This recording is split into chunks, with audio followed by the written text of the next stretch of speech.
Hey, I'm Dukes on Twitch. If you want to support the channel and GreenSunsUnit.com, you can find my Patreon, merch store, and singles store where you can buy singles through TCG Player or Card Hoarder in the video description.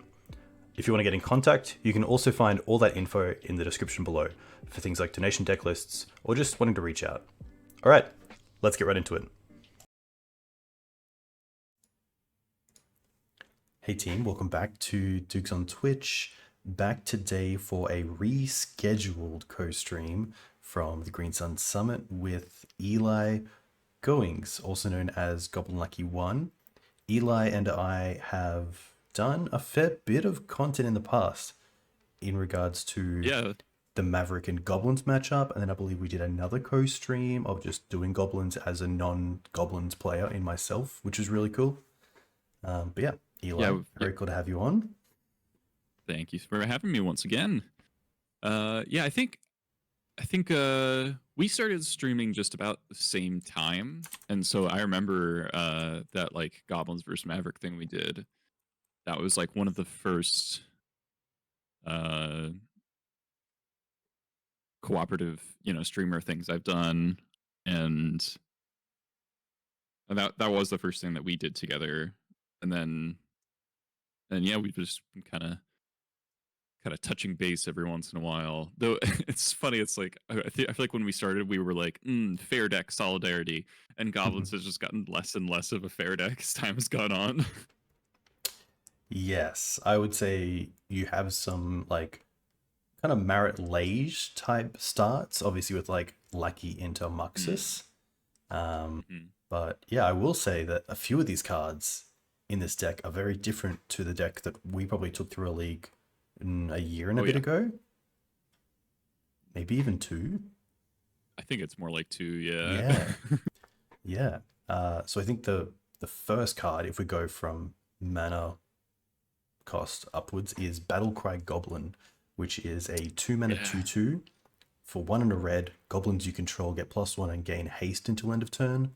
And then whenever it attacks, if you attacked with creatures with total power 6 or greater this combat, it's interesting that it says this combat, create a 1/1 red goblin token creature that's tapped and attacking. I'm assuming it says that this combat is like in case of somebody creating multiple combat phases. I assume that's what that wording is for. Battle Cry is the ultimate sleeper card, honestly. Like, I remember when it came out, basically nobody even glanced at it for Legacy. Like, we all were like, this is, like, obviously bad. And I did test it, like, as a one-of, like, good number of months ago, and I was like, yeah, I guess it's, like, fine. And then it's really since the Bowmaster era when we were hunting for more playable X2s, because before we were all in like the Runeville Hordemaster and the Moor Marauder. We're just like, oh, these stupid 1/1s dying to Bowmaster, and by extent, Plague Engineer, because Plague Engineer came back to kill other Bowmasters. And I was just like, we just have to cut down the number of X1s in the deck, like just drastically. And so looking at Battle Cry, I started playing it. I was like, this card's actually really good. So I think it's just a card that looks really weak, and then you cast it, and then you're like, wait, this is how much damage right now? And I think a big part of the appeal of the card, well, there's 2 big appeals, right? It's that the activated ability means that if you play it and you have the mana up to activate it immediately, it's a way to push haste damage through that can't get stopped by a removal spell. It like your whole team will always get haste. Whereas, Warchief or Chieftain could get bolted or plowed or whatever pre-combat, and it would deny you the big swing. Battlecry basically always guarantees you get the big swing. And if he gets to come along with it, then you get an extra token out of it. And you get to do stuff like activate once main phase to get to the 6 power threshold, and then attack, activate again, give the +1 to the token that it creates as well. And then it also gets to do some kind of crazy stuff with Skirk Prospector, where if there's a gummed up board, you get to sack everything that gets blocked for a red, and then activate however many times to basically redistribute your damage across unblocked creatures, which is a pretty cool trick. Yeah, that's very cool. I think people would see the haste and kind of tunnel vision into, oh, you can activate this once a turn. But obviously, if you have Right. the mana for it, you can do it twice to get +2/+0 or +3/+0. So yeah, the scaling is awesome. Yes, it's like the best scaling Goblin 2-drop, because all the other 2-drops the Goblins plays, like Piledriver scales pretty well, but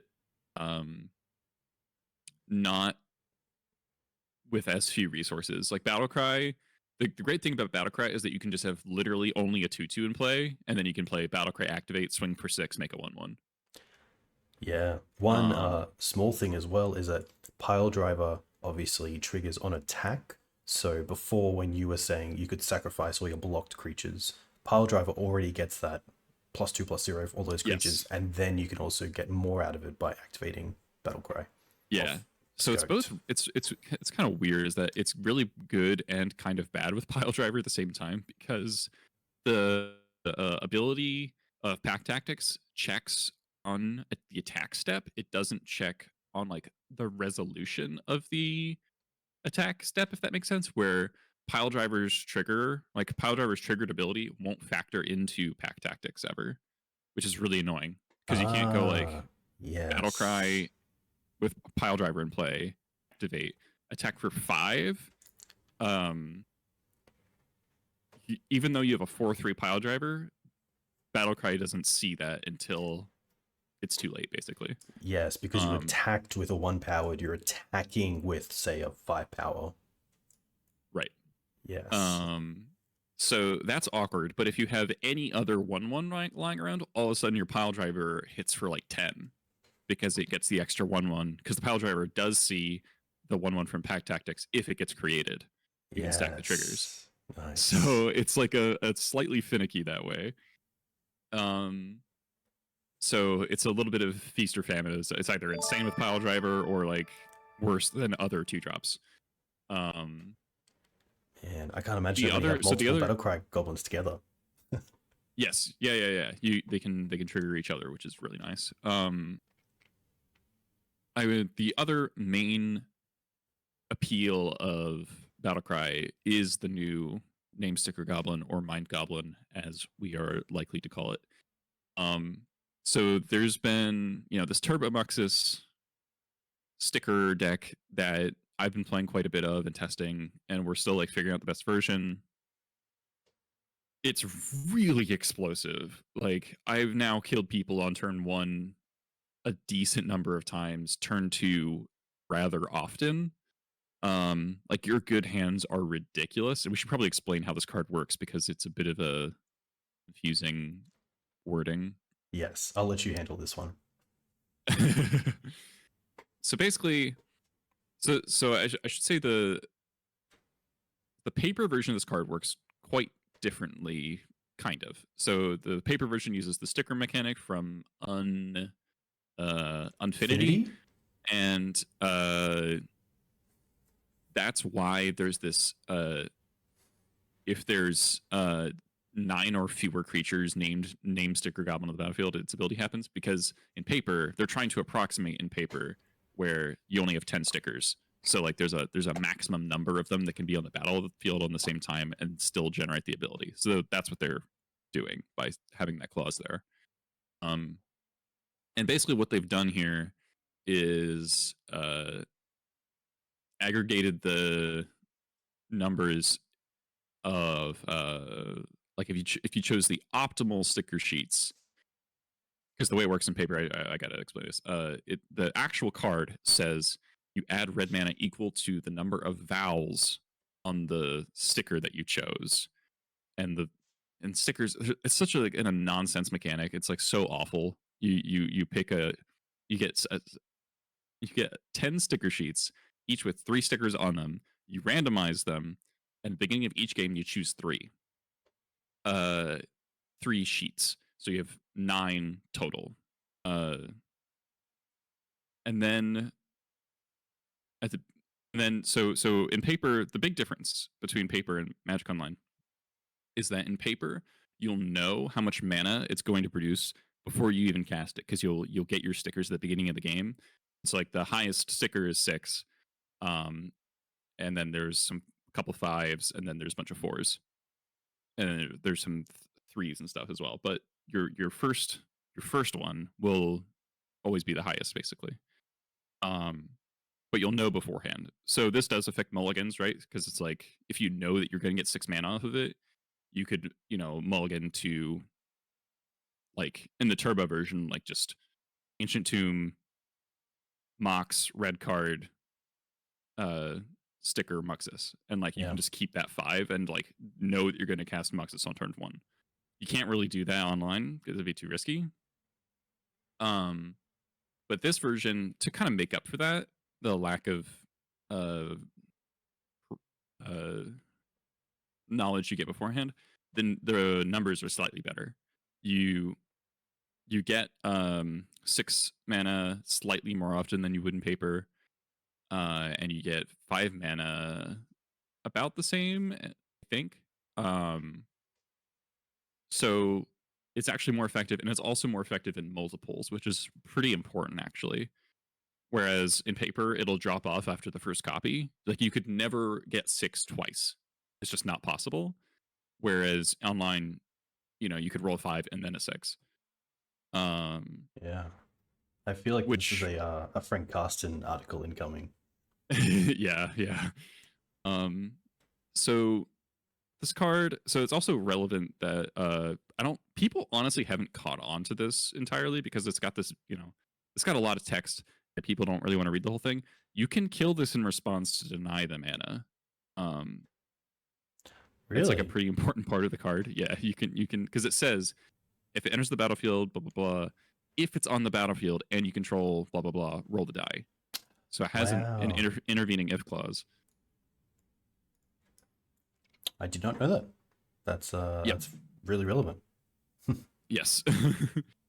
And also nice that it's not an X1, so obviously Bowmaster itself can't kill it. Yeah, so it is nice that people pass on turn 2 with Bowmaster up, and then you play this, and they can't kill it. And then you spit out your whole hand. So this card, initially, I thought was just going to be a one-of in the Vial deck, but it's just kind of been impressing, and I think partially because of Battle Cry, because Battle Cry gives you this mana sink that's just always around. So it's not just like an A plus B, like, oh, I have Mind Goblin plus Muxus. Like, it's not just that. It's just like Violin, Mind Goblin, make 5 mana, activate Battle Cry twice, swing for like 10. It's much more universally applicable. And something I also like in this list is the kind of quote unquote fail rate of rolling a 4. Battle Cry is a good way to use that, and then also you can just cast Ringleader. It's just a really nice way to get a Ringleader out a turn earlier, and you get a 2/2 body attached to it. Like, part of the problem with Ringleader historically is like you draw some cards, but you lost a lot of tempo by spending 4 mana to draw some cards. And so getting that extra body on board alongside it helps mitigate that quite a bit.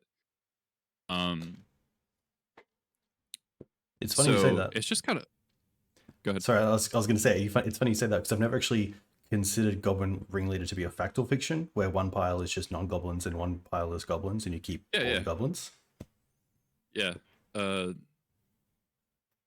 That used to be the kind of point of reference for it, is everybody called it factor fiction with legs. Nice. One other thing about the name Goblin that's actually really relevant is it says that when this creature enters the battlefield from anywhere other than a graveyard or exile, the wording on Muxus is that you reveal the top 6 cards of your library. You don't like exile them and then get to cast them from exile. So you can get. Well, okay. So this is tricky.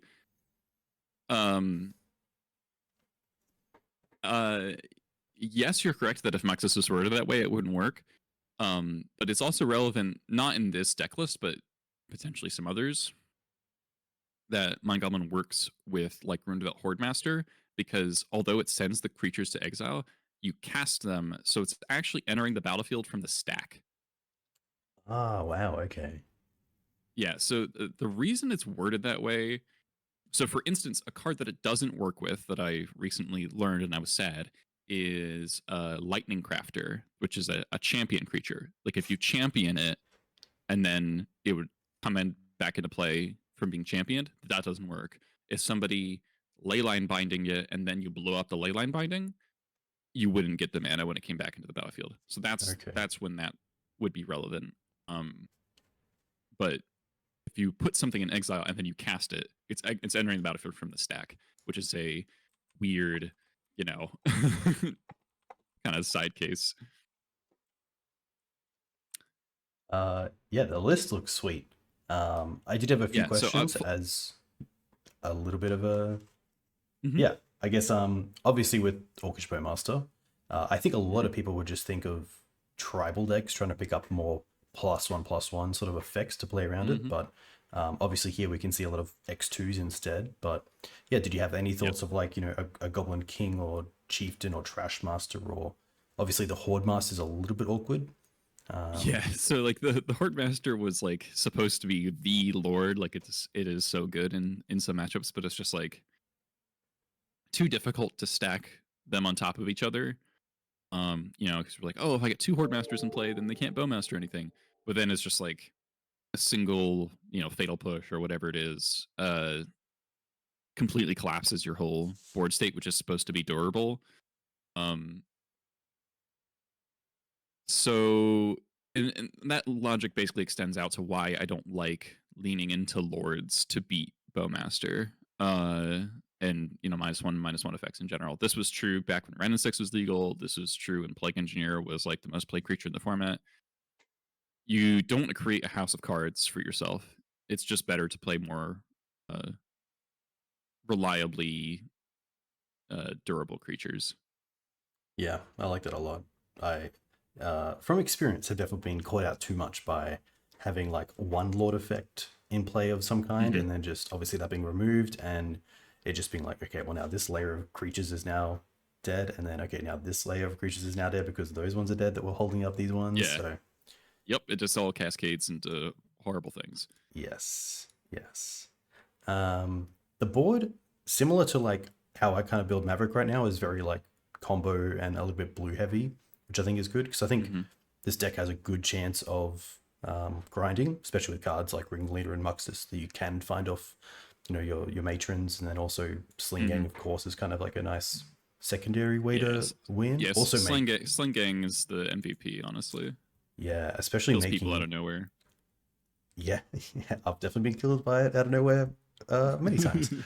It makes it really hard for combat damage once the board gets mucked up on like how they block and like they can take the 3, but then you sack 3 and they take 6.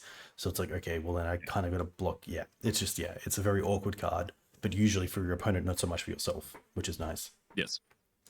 And then Pyrokinesis, I think, from your point, what is Pyro's big advantage over a card like Fury, which people might be a bit more Right. Yeah, I always get asked why do I play Pyrokinesis over Fury.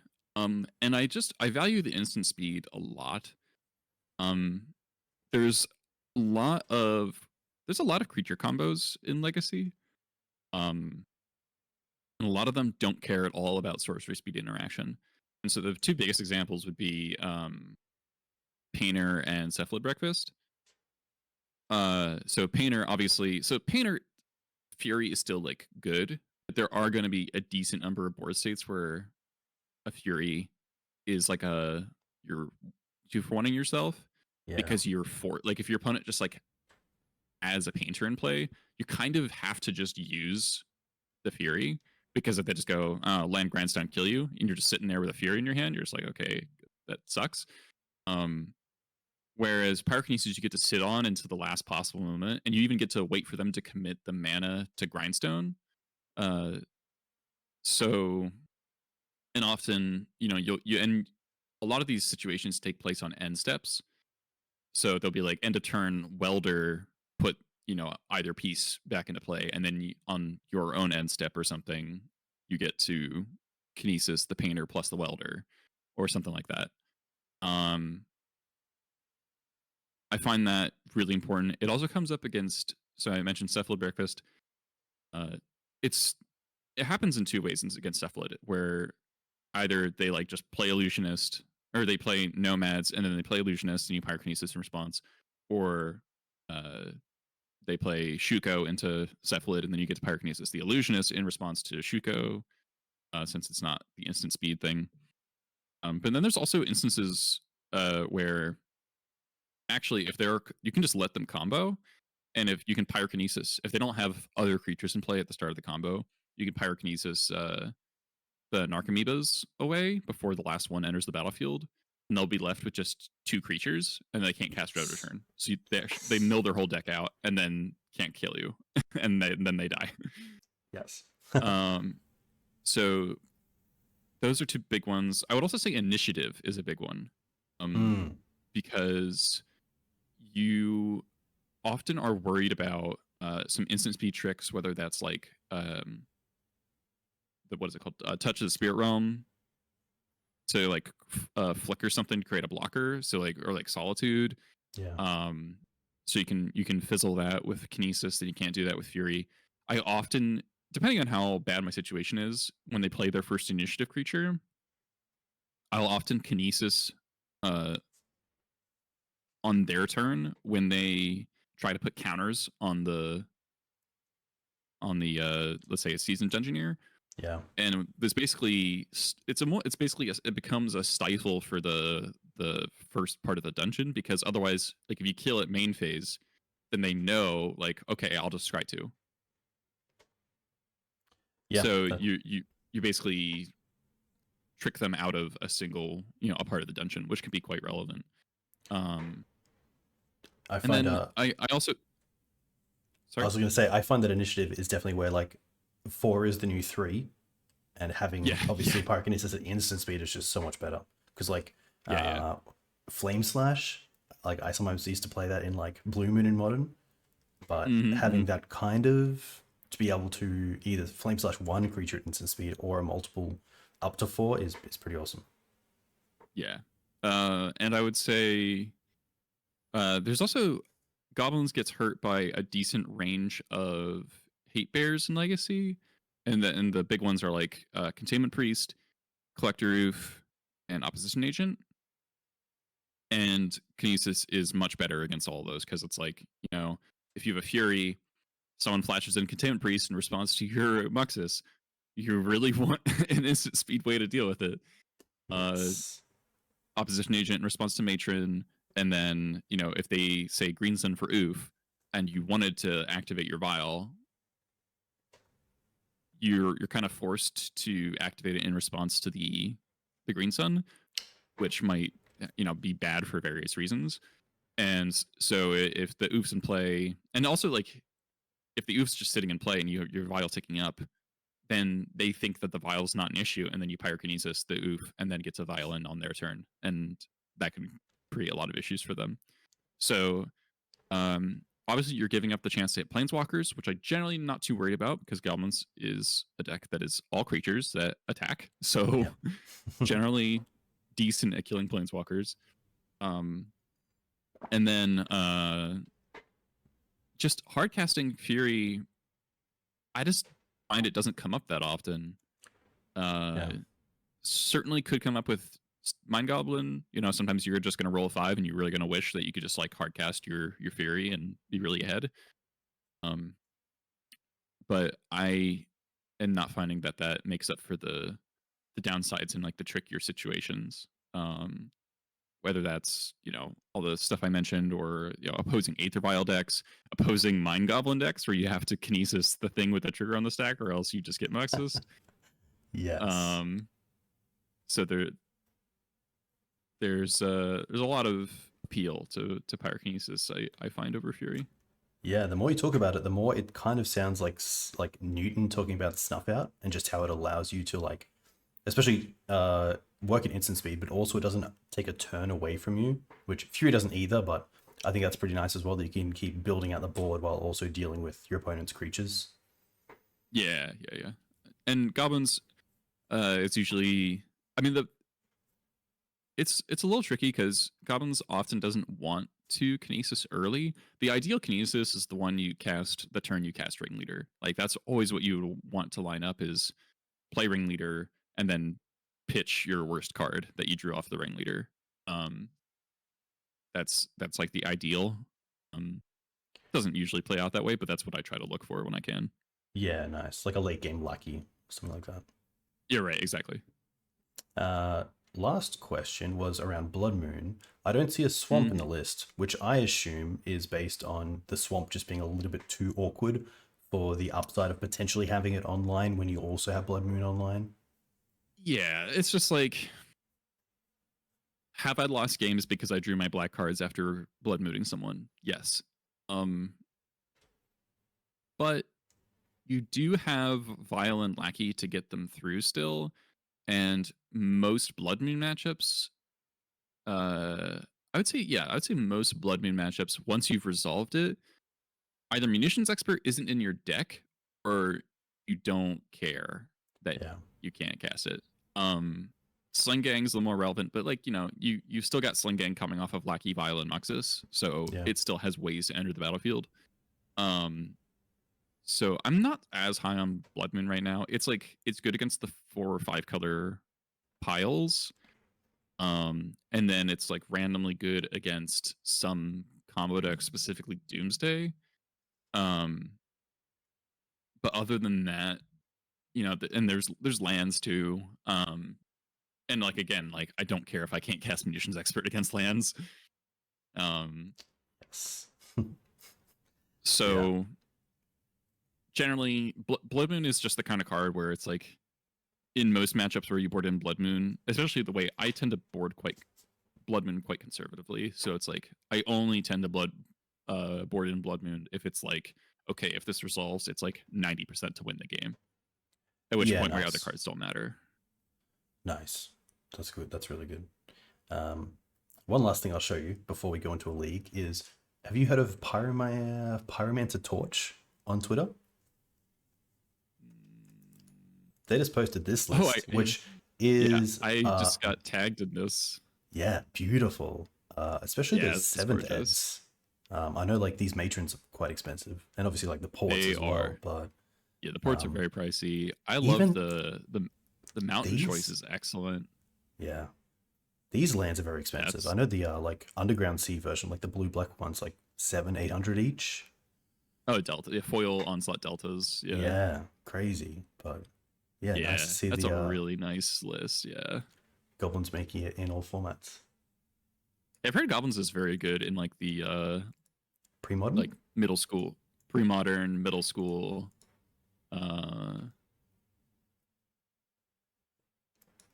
And I don't know how it is in old school. Old school's probably too broken, but nice. Anything else you want to say before we go into a league? I guess I'll say strictly speaking, I haven't played this exact deck list yet. This is a latest creation that I myself haven't tested because I've been testing more Turbo Muxus because it's just like newer and more different. So I'm curious how, like, so like the latest changes is that cut a Prospector, I added an Ancient Tomb, I went up to 3 Sticker Gobs and a 3rd Ringleader, and I cut a Warchief, Piledriver, and the 2nd Prospector. I think I had 2 Pashaliks in my other list as well. So this is a little bit different, but I'm quite curious to see. It's very cool. Oh, there's a qualifier coming up. Interesting. League. Oh, it was a showcase. Gameplay. It was a showcase today. That's right. Nice. How do you? I wanted to play in that, but I'm going to the movies later, so. Nice. Okay. Already in, which is fantastic.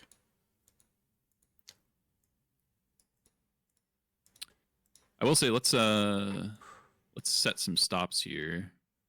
Yeah. We definitely want a stop on your draw step. Okay.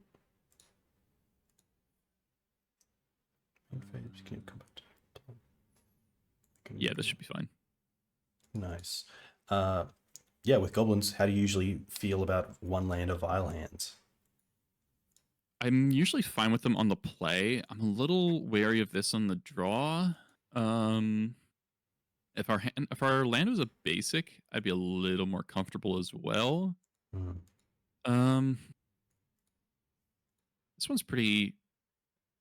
It's quite a risky keep. I think we have to mulligan because it's just like if anything happens to the vial, it's just not functional. Yeah, I love that. Okay. Okay. Yeah. I mean, it's got like obviously Goblin Muxus Yeah, and Lackey Muxus. red source. If we draw a black source, we have a protected Lackey Muxus, so it seems fine. Yeah. I think I'll toss back the Sling-Gang because we already have a Lackey payoff with the Muxus, and then we want to keep everything else just to like function. It's nice that if we draw like a Matron, we can cast on turn 2. Yes. Yeah, Ancient Tomb pretty sweet here. Ooh, hello. Yeah. Sleet on Mountain, yep. Yeah. I was gonna say if you drew a Vial, would you switch to the Vial plan? First Misty Rainforest pass. Probably I'd leave it on Vial, yeah. I also chose all the old artwork for the cards. Very nice. This is looking like Delver to me. Probably getting Bowmastered, which is sad. No black. Interesting. Okay. Okay, so this is looking like Jeskai, I guess. Yeah. I was gonna say Vial's pretty nice here because we have like take Wasteland, the white white source. Yes. Yeah. And I assume white's to things like Prismatic Ending or Teferi Bounce. Yeah, additional prismatic endings, yeah. And the white's just the more relevant color. The red will only matter for 4th Aerlingus, which we don't have to worry about yet. Yes. Yeah, that card's got me good a few times now. Especially that the tokens stick around. Come on. Yeah, it's not just Fireball. Yeah. Oh, and that they are legal targets for Minsk as well, being creatures with trample. Oh, that's right, because they have trample, yeah. And haste? Actually, yeah, they just line up both ways. Yeah, they have trample and haste, yeah. Oh, okay. Hopefully they don't have a second prismatic ending. I mean, given that this is Jeskai, unless it could technically be 4-color still, but prismatic ending really says Jeskai, because the 4-color decks are basically all on leyline binding now. They chose to not shuffle, but they didn't play a land either. Yeah, they did. We wastelanded them. Yes. Okay. That's That's all right. Second Lackey. Oh, Skirk. so close. Okay. All right, play the fetch. Get to kill an X2 potentially. I think realistically, what's going to happen is they're going to play Teferi Bounce, and then we get to expert the. Or I guess no, we'll just Vial and the Skirk and attack the Teferi. How do if you they find play a fourth for 1, they're going to get really blown out. Yes. How do you find the sort of Jeskai matchups in general for? This is probably our best matchup in the format. Okay. Well, no pressure. Yeah, no pressure. Okay. I guess now we have 2, 4, 6 mana if we really wanted to. Yeah, I wouldn't slam it. Yes. There's actually I did have a thought of maybe we're supposed to play Ancient Tomb last turn, so that if you drew Cavern, you could play a protected Muxus. The problem with that is that Jeskai tend to play a bunch of dress downs, and so don't really want to play into that. Yes. Wasteland's pretty good. I think I just gotta attack and then Wasteland him again. Yeah, we're in no rush, which is nice as well. Yeah.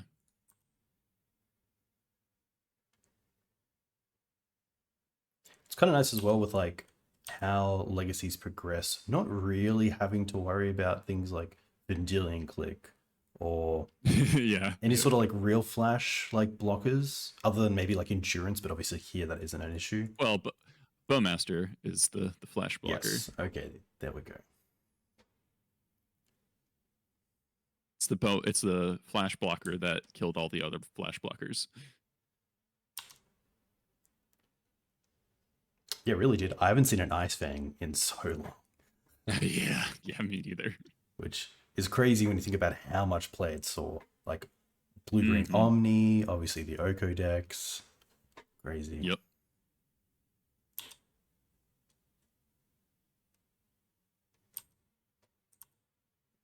Has there been many players trying out Bowmaster in Goblins, or is it not? Because it isn't a Goblin, it's an Orc. It's like I tried it the first like when it first came out. I like 5-0'd immediately. And I was like, holy shit, this is so. Oh my god, it is 4-color. That's bad for us. Yeah, I don't want to see Loam. Okay, it is Loam. That's obnoxious. I guess they just discard. Oh no, okay. Okay. Let's think here. Do we want to just put this expert in? Yeah, it is an extra Piece of power, and it's an extra mana. And it's unlikely that it's gonna do a whole lot. Like, so the risk of putting it in is Minsk and Boo. But I feel like I would not worry too much about that. I would just put it in, yeah. And you just pick any target and then pick no. So you have to click on something, but then you can just say no.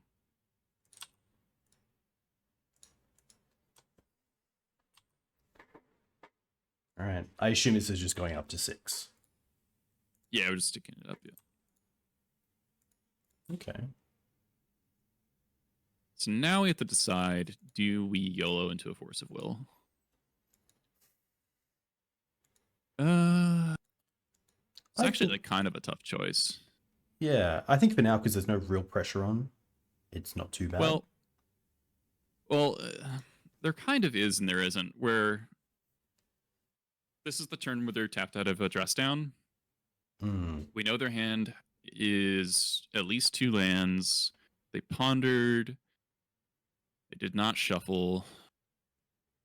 They've brainstormed a lot. So it's like, it's kind of it's not so much a question of have they seen Force of Will, it's like have they kept a Force of Will. Yeah, especially with the vial. Yeah, with the vial sitting there.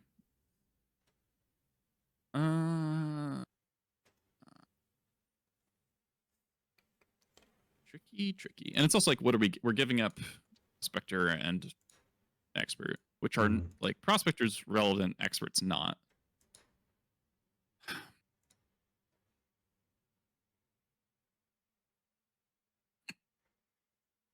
Because the problem is if we wait and then I think the vial is just not likely to live for much longer because they can Mystic Sanctuary next turn. They can Mystic Sanctuary back the Prismatic Ending. You're definitely talking and then, me towards Muxus. Yeah, I kind of want to just slam it, which is kind of weird, honestly. But I think we'll just do it, and we'll be sad if there's a Force of Will. But just off of Badlands. Yeah.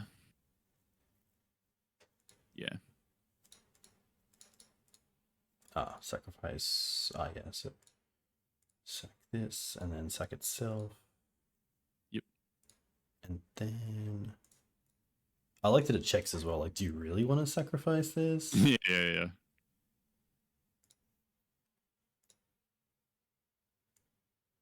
Come on.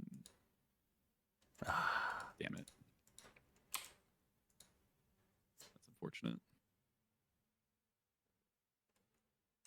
Alright, we're probably dead here, honestly. Unless we draw a Matron.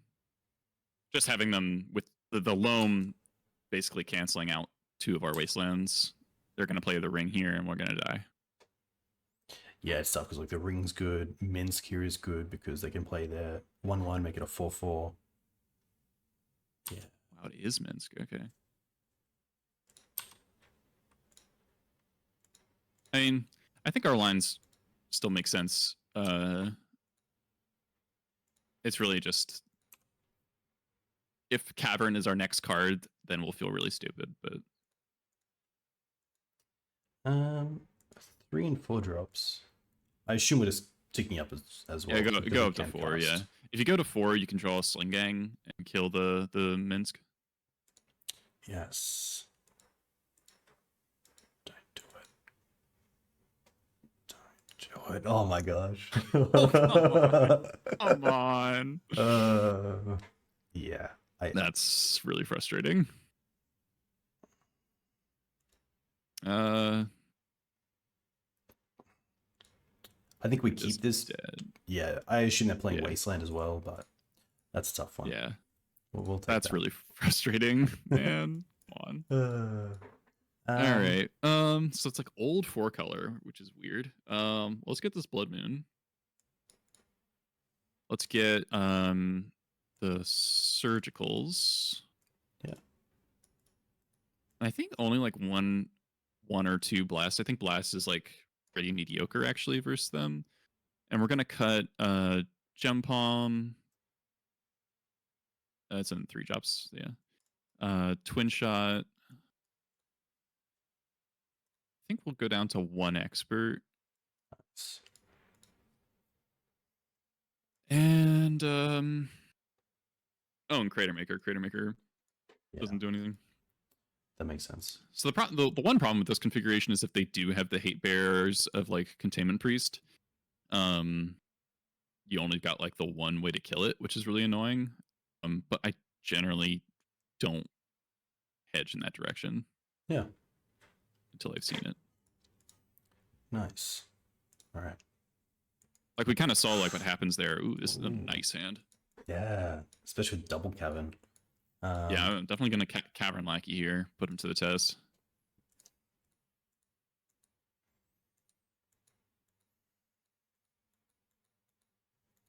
Yeah, losing game 1's really unfortunate because usually, so honestly, the dynamic against 4-color is usually whoever wins game 1 wins the match because of time. Doesn't look like we're coming down to that. But it can often feel like a best of 1, which is kind of awful. But they're on the 5 here, so I suspect this game will not last terribly long. There's a little bit of an argument to lead on Vials to like eat the prismatic ending that they probably mulliganed for. Because then you can go Wasteland plus Lackey and then they probably die. Because this Vial isn't like actual pressure. Because they mulligan to 5, so like they're really unlikely to have a force. So maybe that is actually better. Yeah. I mean, we're still going to Vial Wasteland, but...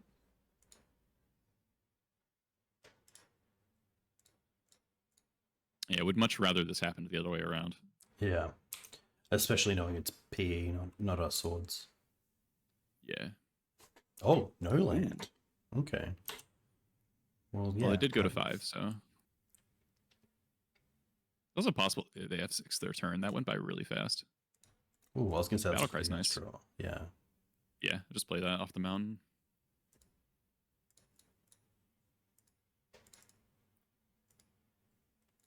So like now, you know, any 2-drop next turn is just like a pretty solid chunk of damage. Okay.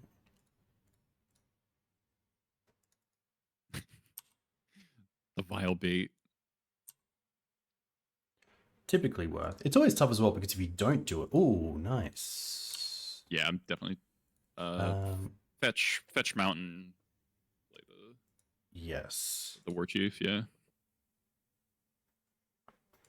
This not only forces them to like have more removal, but it also forces them to fetch another white source, which they probably don't want to do, and they can't get Savannah. So forcing them to choose between white or green. Yeah, that's a great point.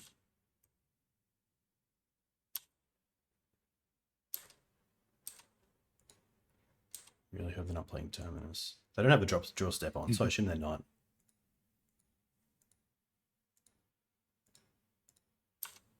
Okay.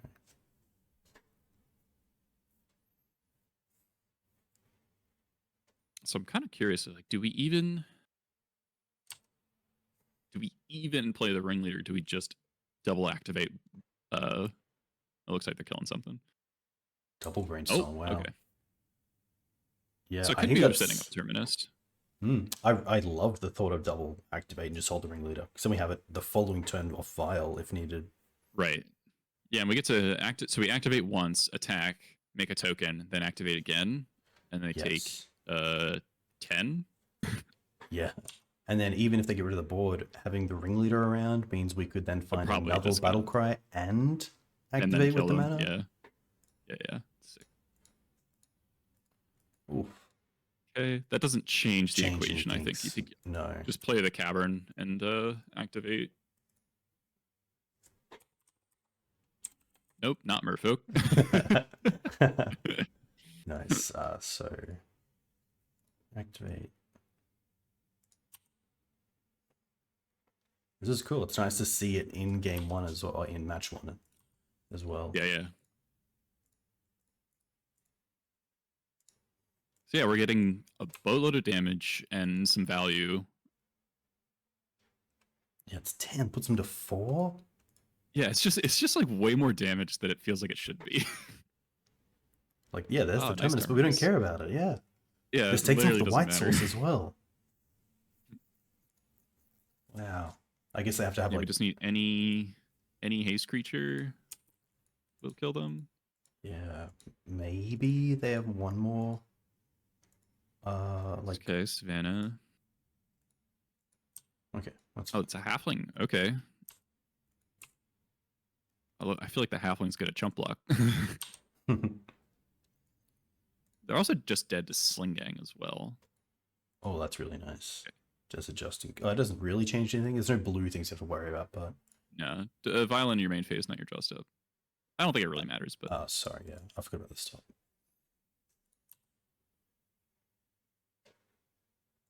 No, oh, they're dead. Yeah. And for a second, I was like, "Which one do we take?" And then you just realize, "Oh, which one do we take?"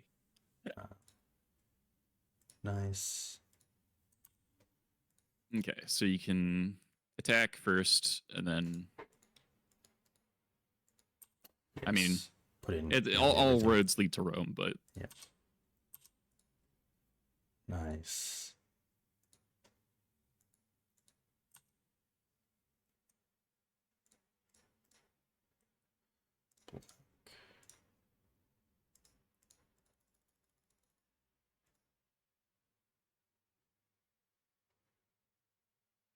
strictly speaking, should play the Skirk first in case they're playing Solitude. Nice. I love that sort of thought. That's really good. 100%. Now you just kill him right now. Yeah.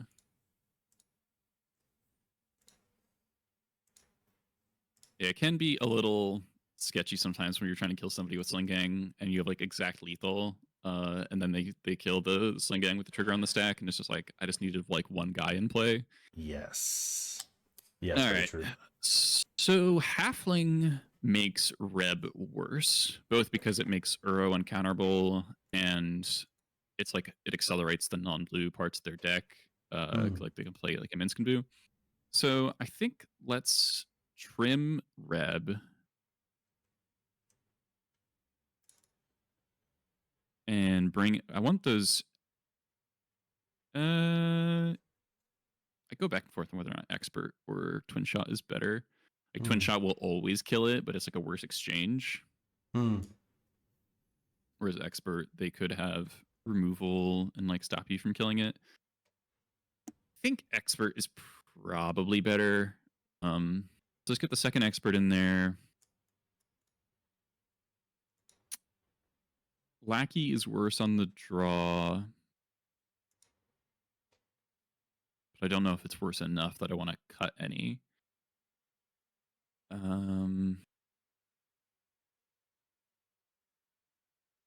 I do want another halfling answer, I think. Yeah. So it's like third Expert versus Gempalm versus Twinshot. It's all like kind of close.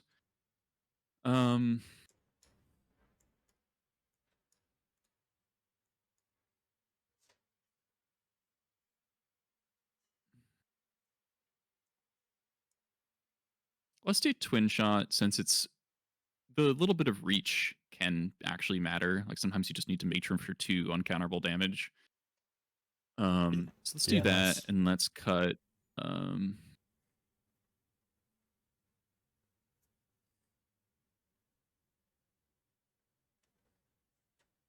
What do we care about with the blast? Like Teferi? Yeah, it's like Teferi. It's escaped Uro. Dress down, though they might not have dress down. I mean, I'd be down to cut the blast, honestly. Like, cool. I guess the other thing is like Hydroblast for Blood Moon. Yeah, nice. But I'm not gonna worry about that, I think. Cool. Yeah. Nice. Chat's asking why Tremorba keep Pyro. It's just like I just use them interchangeably. Oh, Hand of the Red Source would be so good. Yes. Sadly, it doesn't, so I see us going to 6. Yes. But yeah, a lot of cool stuff, especially with the tomb and like these. Oof. Yeah, if you just like Lackey into tomb. Okay. Yeah. Right. I assume we just bottom a mountain here. Yeah. It's nice that so like usually the hands that are scariest against control are when they like have a fast Uro, and this is surgical in the opener is always really nice for that. Okay, no halflings. Island. Okay. Yeah, mountain.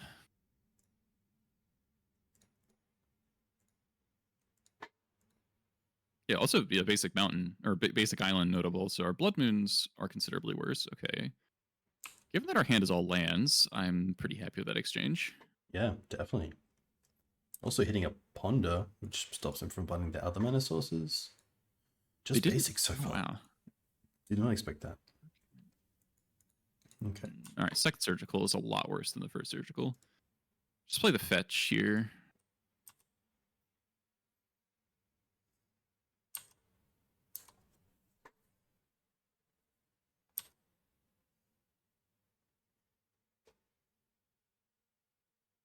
Okay. I'm really surprised by no Uro there. Yeah. I think we're pretty happy to keep the expert just in case their payoff is Minsk. Yep. Yeah. More lands not desirable. Look, if we draw a Muxus, we're getting in.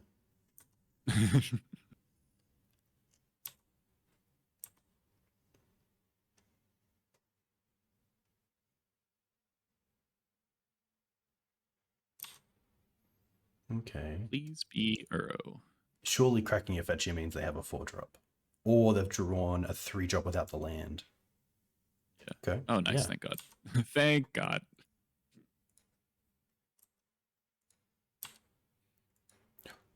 Surgical right now. Land. Oh, sorry. Yeah. In case they draw 4. Well, we have second surgical. It's fine. It's fine. Really nice as well. I would surgical to see their hand right now.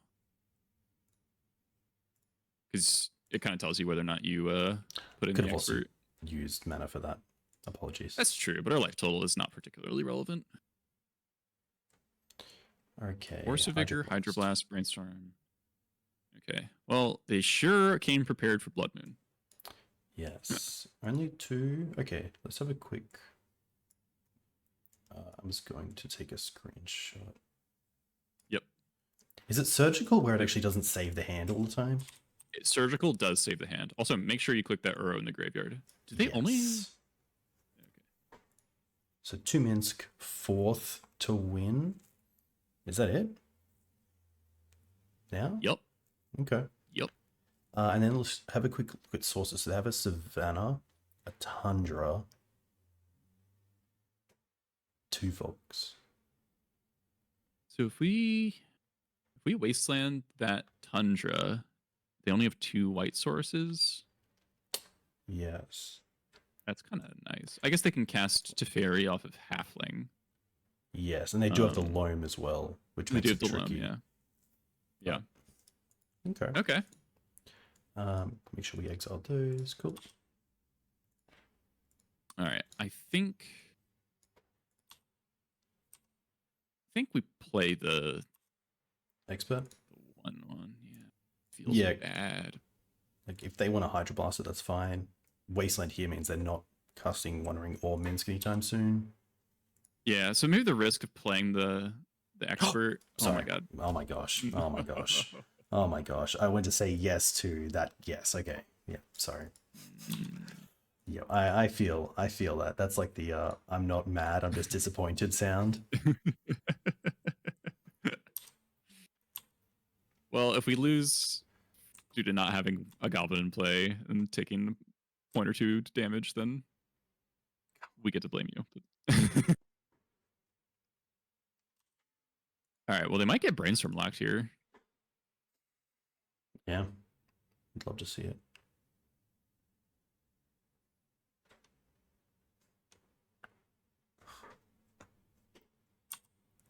Wow, they did. Okay, well now we really need to draw into something good here. Yeah. Okay, that does keep Port, them off honestly, blue. ports. Yeah. Yeah. Let's port him off of Ponder. Yeah.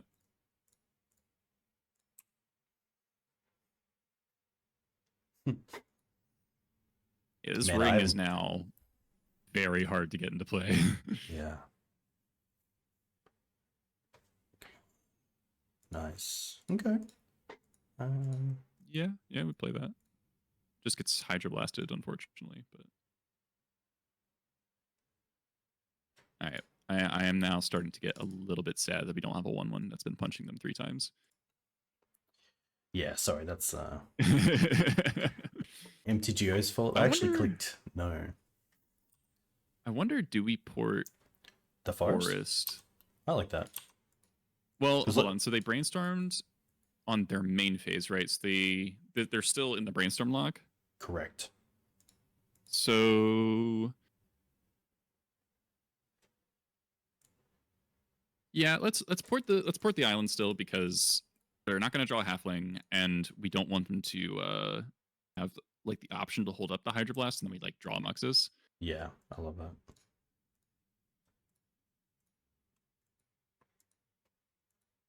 That's really nice. I think like some people do get tunnel visioned into like, oh, they have a bolt, so I'm not going to take them off red, or like right, something to that effect. All right, really need to draw a land, or not a land, a spell. I would play the fetch to thin.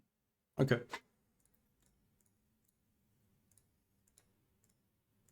At least upkeep like brainstorm also means they have to like put you on top and then draw one again. Yeah. Wow.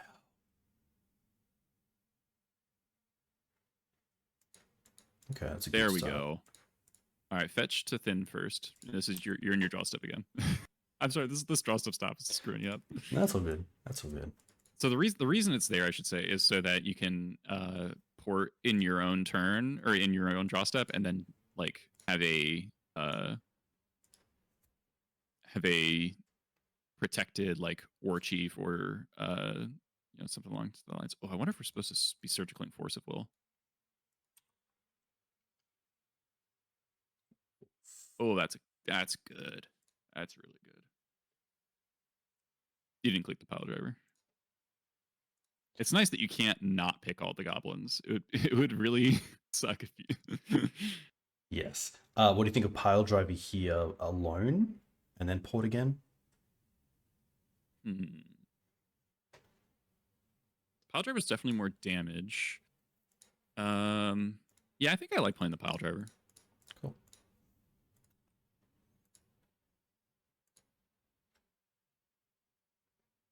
Man, that artwork, hey. Some of the Goblin artwork is just so good. Yeah, I've got a print of that Piledriver back home. It's real nice. I do love the what is it? There is it Krenko and Krenko's Command? Or there's like a card where the goblins are in the background of another artwork? It's the two goblins that create like two tokens. Yeah, I love that sort of Krenko, yeah, it's very cool. Based on that pause that just happened, I'm pretty sure they just drew a Terminus. Okay. Well, now we want to see. Going to discard. Ooh, can we get that? Okay, that's not it.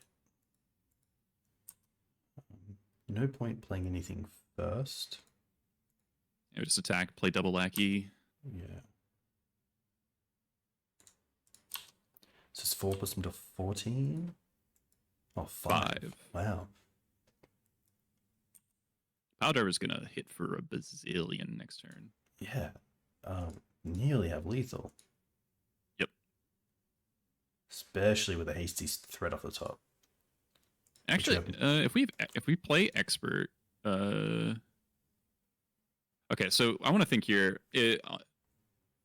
First of all, I'm considering do we surgical prismatic ending? Because if they draw a land, I don't want them to be able to kill the Piledriver. So let's draw step surgical. So let's port. Yeah, let's port the island again, and then draw step surgical prismatic ending. Nice. So make sure you have a stop on their draw step.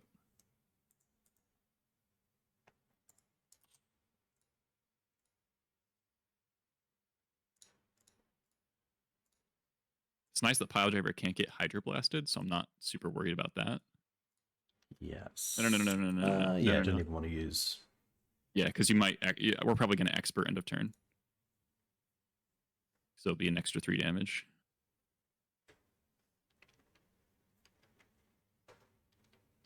Two swords, ponder. Okay, they're dead. Yeah.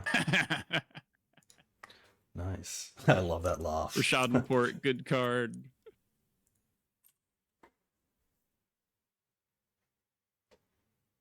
Because, yeah, it's 2, 4, 6, 8, 9, 10, 11, 12, 13. Yeah, they're dead.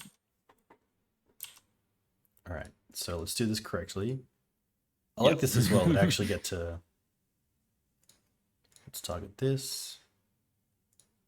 And then... No. Nice. So this game would be...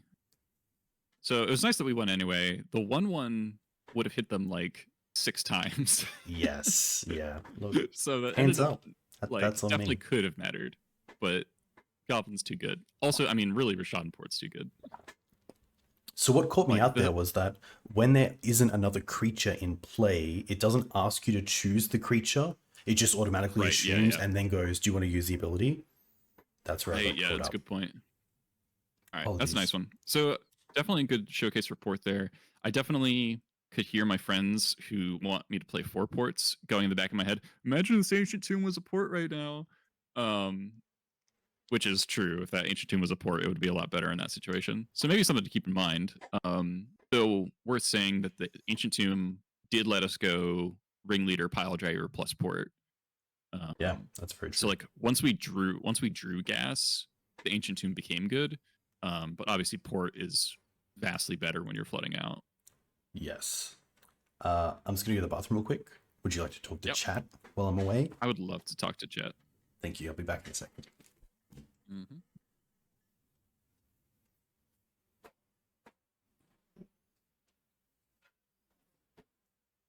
Hello, chat.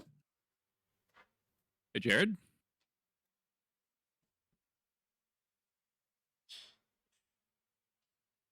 What is the Infinity card?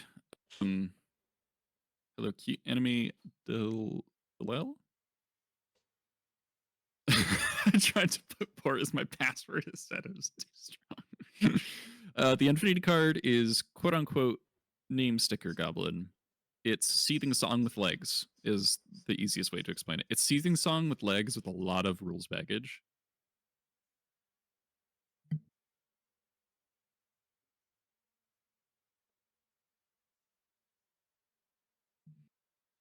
Ordering your sticker sheets right now. Good luck. I still haven't gotten around to doing that. I got my cards, but I'm just like, ugh, I don't want to get the stupid stickers. I think you can proxy them. You don't actually have to get the proper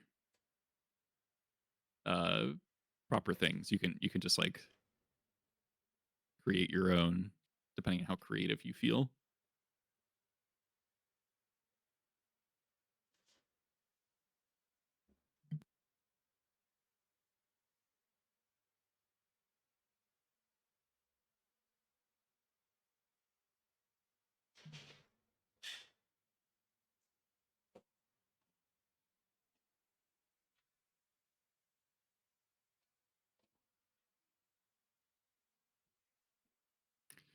Yeah, I'm pretty confident. So just like how you don't need like official Wizards tokens, you don't need the official stickers. It's like same kind of deal. Huh. As long as they correctly communicate how things work. Yeah, the sticker mechanic, like honestly, literally the reason I think the card hasn't been tested thoroughly, not only is because it's only recently been on Magic Online, it's just that it's a huge pain in the ass. It's just like to explain, to understand.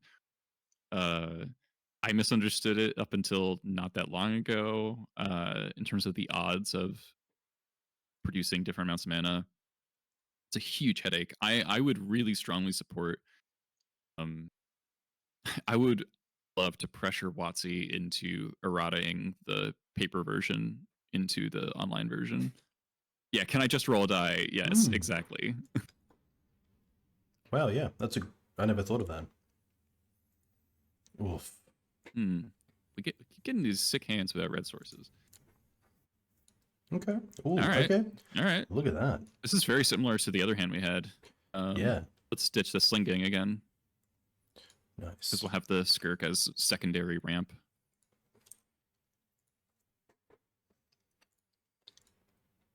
Another Tundra deck. Okay. Paid actors. Now, is there any sort of sign that would make you, in this case, go Wasteland on Tundra? Shuffle. Okay, they chose not to shuffle. All right.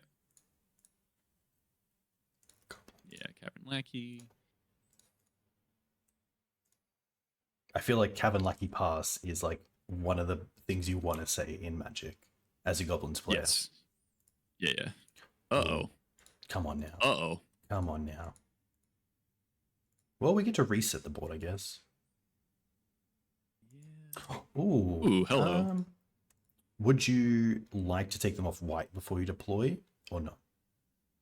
No, I want to get the vial down immediately. Probably off the Wasteland? I just... So the risk of playing Badlands is them having like another Violancer plus another Wasteland. I'm not gonna play around that. I would not show them the Wasteland. I would just play the. So it's kind of questionable what we're even playing against here because it's not Jeskai. This could be like a weird Stoneblade deck. This could be like Jeskai Delver. It could potentially be like Bant control that just has like a Wasteland with like a loam. Yeah, just like a one of Wasteland. Yeah.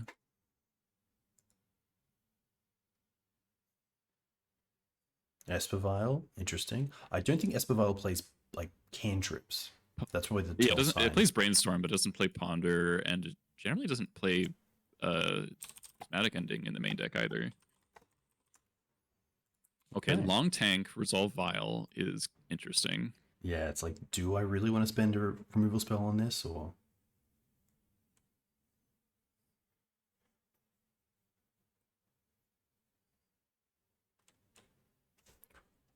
Okay. Presumably, oh, that's a good draw. All right, so definitely firing off this Wasteland now. Yeah.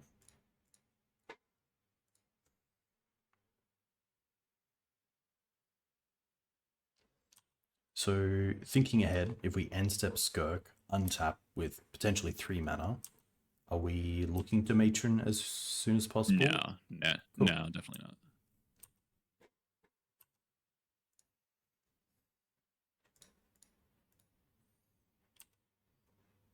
I feel like Skirk, as someone who's played against it a lot, I never respect it until I'm like, it's already done too much novelettes this game. Yes. It's like, oh, there's surely a better thing to spend the Source Plowshares on, but sometimes that's exactly what you need to take off the board as soon as possible.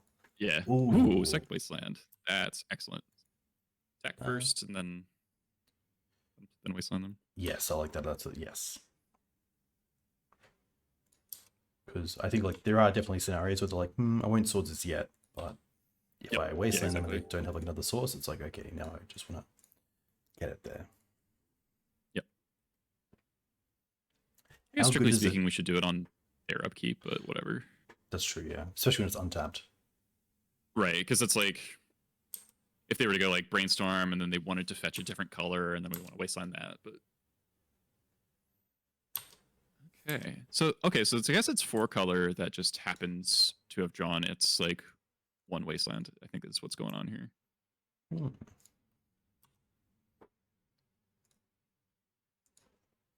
Okay. Is it? I think we're just sitting. We're got this Matron's probably gonna go Ringleader. Yeah, nice. This is probably also we're not a situation... going to do the thing we did last game. Yes. Thank you, Eli. No, well, I wasn't talking about expert. I meant running the Muxus into Force of Will. Ah, gotcha. Okay. Well, self-burn for me. But this is this is also probably a situation where it's not too bad to run out the expert to potentially get the extra mana for... Yeah. Now they draw another ending. Ooh, okay. Oh, that's obnoxious. That's really obnoxious. That kind of time walks us.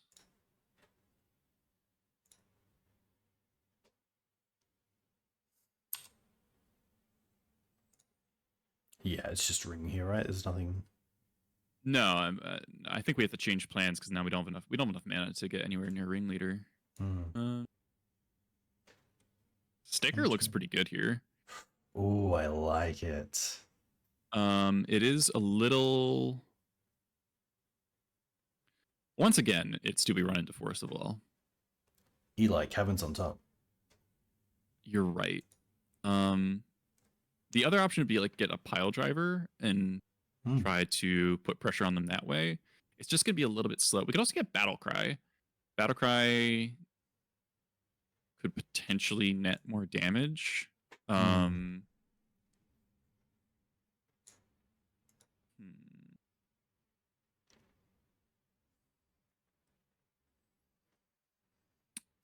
Okay, so now we know it's 4 colors, so we're going to be flashing in this Expert end of turn. So we'll have 5 mana off of Skirk. They might not have another white source. We've wasted 2 Tundras and they played a Savannah. So that Scalding Tarn might not be able to represent any removal. Yeah. So if we play Battle Cry and then activate it on the following turn, that's 3, 4, 5, 6, 7, 8, 9 plus a token, 10. Piledriver would be attacking for 7. That's also 10, but it scales worse. So I think it's a close call between Battle Cry and Piledriver, but I think Battle Cry is slightly better. Yeah, because it also makes a token, which makes the Skirk better. Yeah. Yeah. If we draw Ancient Tomb, if we draw Ancient Tomb, then the Battle Cry gets to activate on that same turn. Yeah. Yeah. Nice. I do think it's close though between Battle Cry and Mind Goblin. So are we getting expert in there? Just another Badlands to get double sources? I don't want to get Wasteland locked by Loam. Hmm. So I think I just get the mountain. Cool.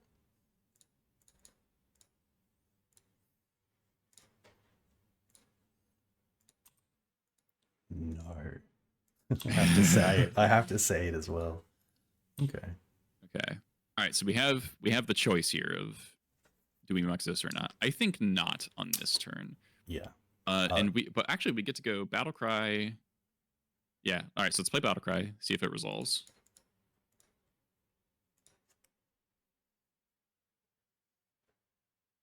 And then let's sack Expert to activate it. Sack Expert for red, and then you get the 1/1 back, and then you also get to attack for more. Yeah. Smart. So unless they have a 3rd Tundra, which I think is unlikely. Very cool. Love it. Yeah, hit you for 8.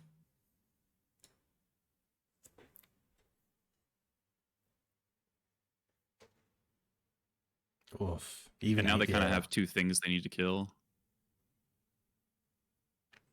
Sure. Yeah. I was going to say that there's no reason to have it in the bin. Correct. Like to sack it? Yeah. Might as well take the 2 life. Yep. Wow, okay. No Okay. land either, which is Rishadan pretty Port? huge. Hmm. Now it's getting really tempting to play this Muxus. Hmm. 'Cause Especially we still get to keep the since, Skirk. yeah. Mm, Is there a world where you attack first and then play Muxus? mm. I mean, let's think. There is like they're not doing anything, right? Hmm. I think if they had an Uro, well, they might not be able to play Uro because if they obviously don't have another land. So they're like, well, if I Uro and I don't hit a land, then I actually just die to the Battle Cry. So they could potentially have an Uro.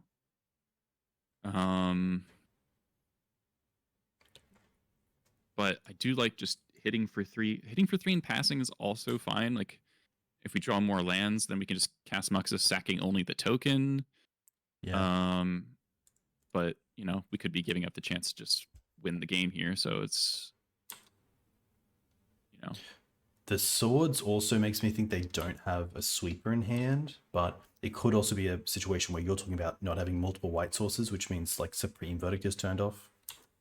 yeah. And I mean, these decks tend to play Terminus over Verdict, the 4-color decks. Okay. So let's see if they have.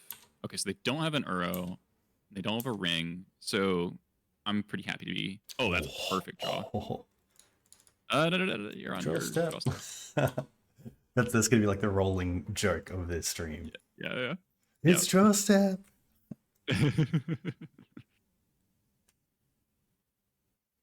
Also a small thing, but it's nice to be like they don't have 5 mana up. 4 mana. Ooh, okay. I think here we're just. Yeah, so we'll just sack the token. Yep.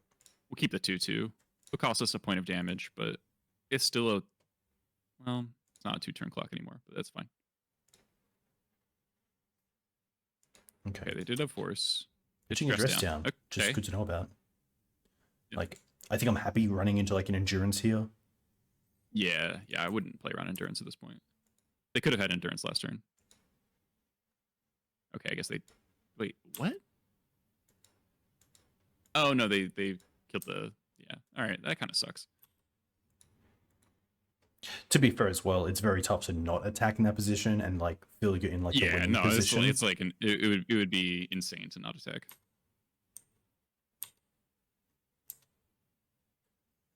All right, so Sling-Gang provides lethal.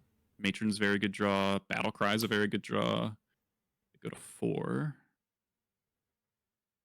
Maybe this is a 4th or a ring or Minsk. Ugh. What is with all the Minskin boos? Everybody cut their Minskin boos, and now it's back. All right, so we got a pretty small window here. Fuck. Yes. Man, it really sucks that they had Wasteland for the Cavern. Cavern just would have won this game. All right, passing. We can still draw Sling-Gang and kill them. Exactly. To be fair, they're still at 4. Yeah. They do have to be a little careful. They might draw 4 cards here, though, so.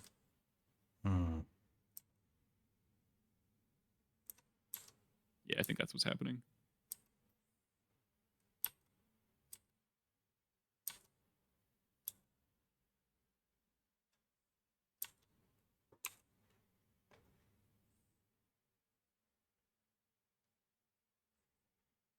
Yeah, this is where losing the Skirk really sucks, because if the Skirk is in play, you get to fizzle the draw. Yes, very true. All right. That's pretty good. They have 5 cards. 5. Oh, yeah. Draw step.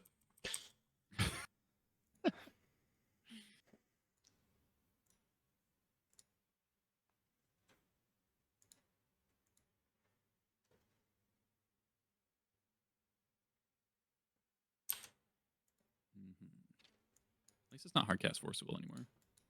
Yeah. Little wins.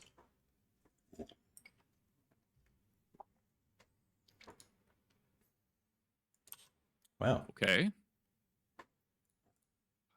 Pashalik. That unfortunately is very bad. Because the Caracas. Yes. And now it is we couldn't. Yep, it is bad. Yeah. No, this is no point attacking. Yeah.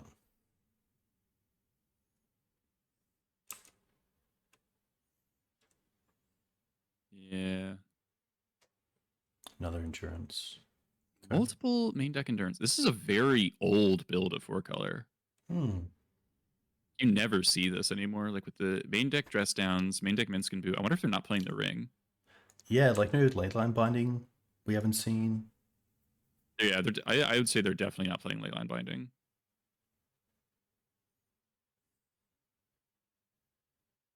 Shuffle. Okay. Tick up. Okay.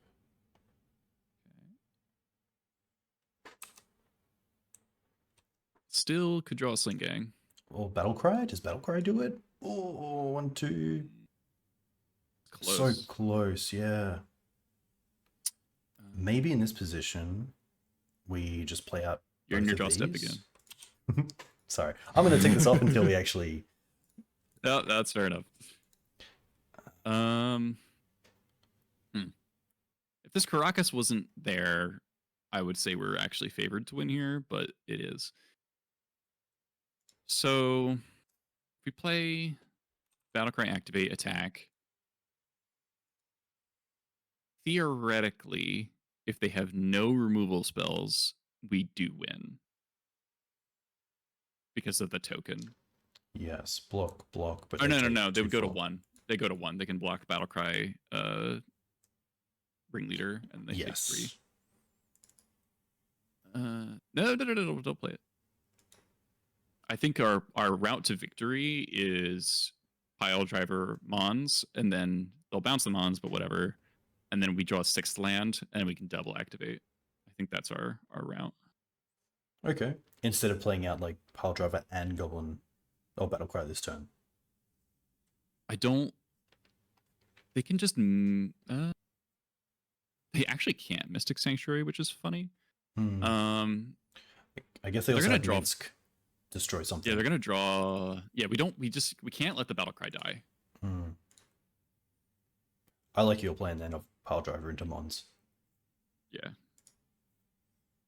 There's a world where they might even just like phase on the Caracas Pashalik. Yeah, people do miss that.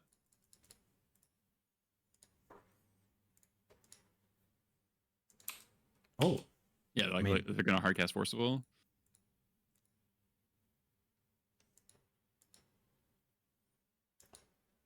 Don't you dare get Mystic Sanctuary. Okay. Well, I'm very happy to bring in Blood Moon here. Yeah. Oh, they are going to counter it. That's really... That obviously just means they probably don't think about Caracas. Yeah, it's not legendary. Yeah. Okay. Small wins. So, strictly speaking, they are that next turn. Very unlikely to actually work, but it's true. It's a true fact. Yeah, if they attack with everything, we do have to block. Because they can throw the boo at us, but they do. Right. I don't think they're gonna attack. Yeah. That's just 8. I think Cavern's probably just our best draw. Cavern activate. Cavern's like definitely the best draw.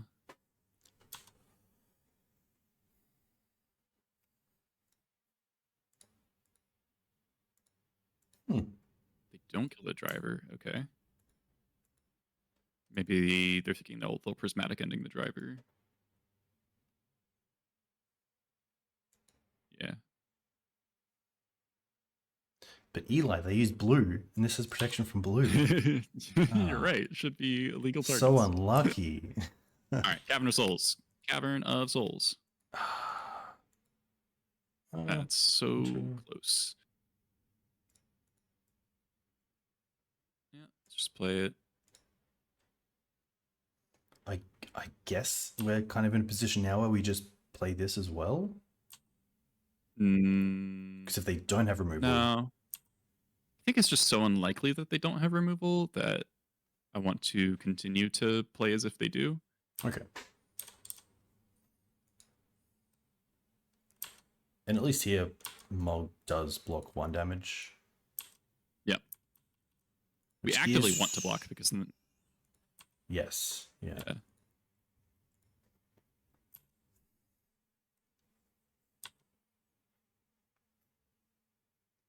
Hmm. Okay. We're at Just 9. jump the endurance. Yeah.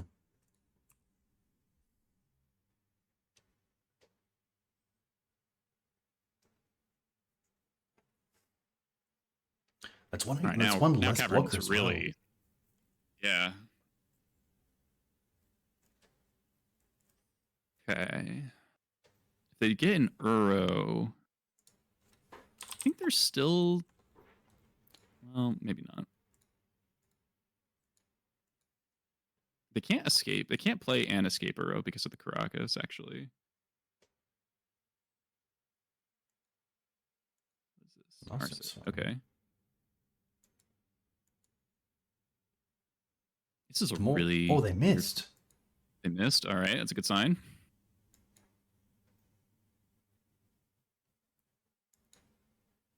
Wow. I mean, They the more fetch, mana they've they- tapped out, the happier I am. Yeah, if they fetch, they're in like super danger. Here we go. Cavern, cavern, cavern, cavern. Jump bomb. That's Interesting. not good, actually. Because we can't draw a card with an Arset in play. Yes. All right, well, we're going for it though. The time is now. I mean, even if they force here, they have to have something else as well, which is pretty huge. Oh, you're right. Yeah. Yeah. Yeah. Yeah, they actually do need force blue card removal spell.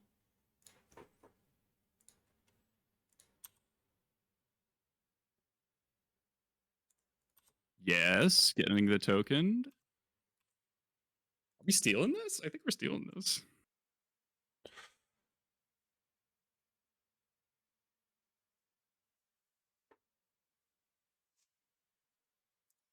Face. You have to click on their face.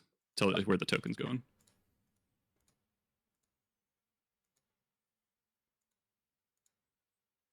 I mean, yeah. Like, oh my gosh. Oh my gosh.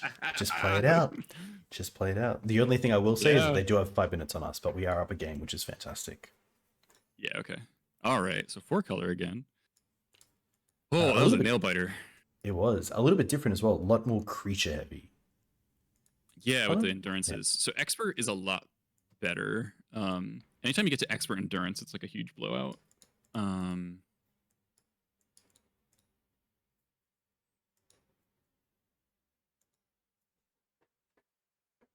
So let's do, I mean, the Blood Moon's coming in. I think we'll do... Still a fan of Surgical in this matchup. So let's do Surgicals, and we saw Narset and Dress Down. So Blast is better than... Potentially something. Yeah, so let's think 2 Blasts. So yeah, Twinshot and Cratermaker coming out. I think Gempalm as well. And then where do we trim? Just like a general question. Do you ever trim lackeys on the draw, or are they so like integral that you just always keep them? No, I cut them quite often rather.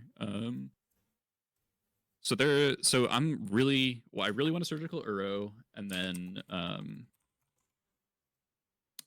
you can also Surgical to blow out Mystic Sanctuary, and Mystic Sanctuary Terminus is usually how they stabilize games. And also Loam is a huge obnoxious thing. So it used to be with these decks before like 4th got printed, where if you Surgicaled Wasteland and then had a Caracas, they could never win a game. Yeah. And that was like my favorite way to beat 4-color.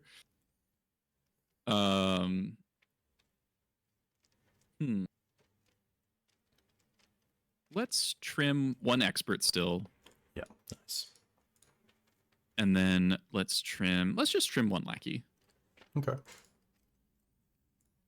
Nice. So we did see a basic island, but other than that, it was all dual lands, I think. Oh, That's okay. great. Nice, yeah.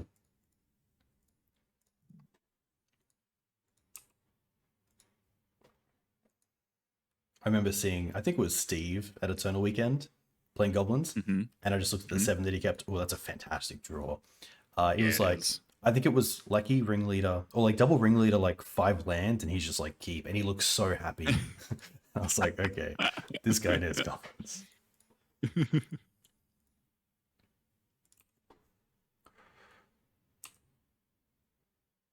Yeah, Sanctuary Pass is not a show of strength for them. Yeah. This Brainstorm, they're gonna be looking for white source. If they don't have anything, we just Muxus them this turn. Yes. But I'm pretty sure we're just gonna Matron for Muxus and then cast Mind Goblin into Muxus. Perfect. I mean, a swords trading there as well is pretty nice for us. Yes. Yeah, not Prismatic Ending, because Prismatic Ending doesn't stop Mind Goblin. Yes.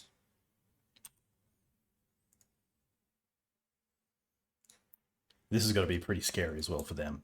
To see like a turn 2 fetch up Muxus, it's like, wait, what? Yeah. It is a little...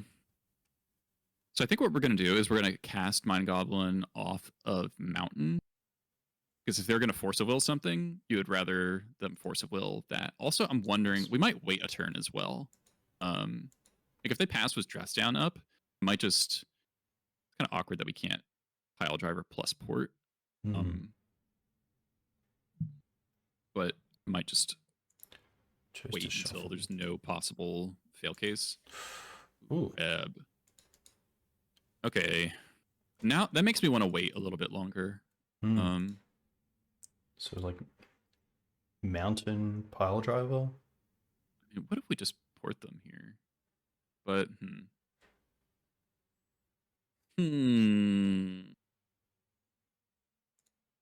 So I mean we have 6 mana, so we don't actually need the sticker to get us to Muxus. Piledriver. Yeah. Yeah, get us to Muxus. So I wonder if we just go Mountain, cast Mind Goblin, and if we don't roll a 5 or a 6, we just cast the Piledriver and pass. Yeah, nice. It just gets a lot on the board, and then we can go port into no, cast it with Cavern, I think, because if they force it, once it resolves, we would rather they try to like force the Piledriver, because then we can just Pyroblast the force. And we also want the Mountain up.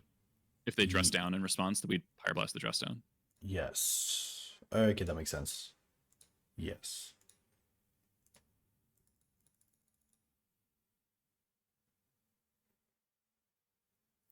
Of course, because if they like force Muxus and we still have Blast up, we don't need the Cavern up for it. Right. Come on, baby. Oh, okay. Well, all right. That's fine.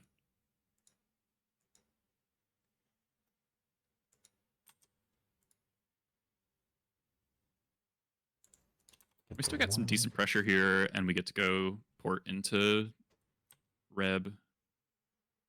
2 mana. It's like, if they have Containment Priest here, that really sucks. No, they're just fetching. Okay.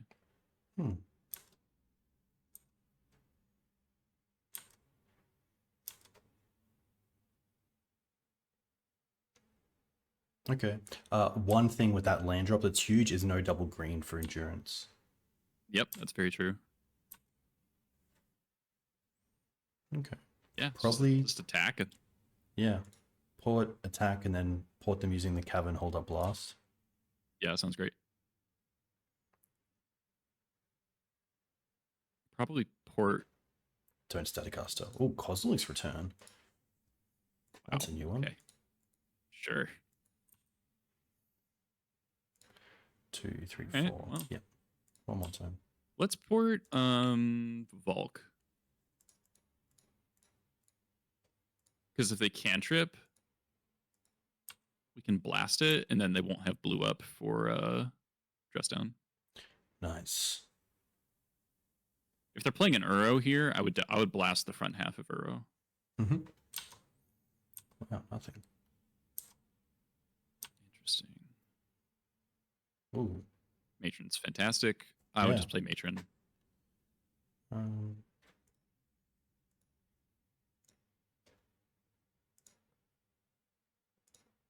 Yeah. This allows us to hold up port and also blast. Mm-hmm. Probably just Ringleader?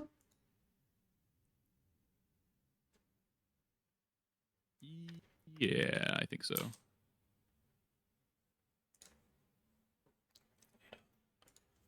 Yeah, I love this deck.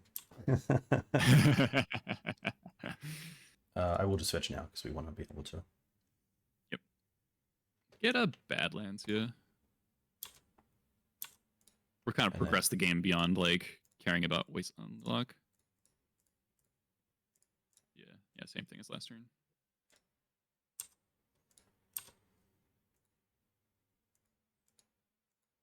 Hey, there's Wasteland. Okay, that's fine.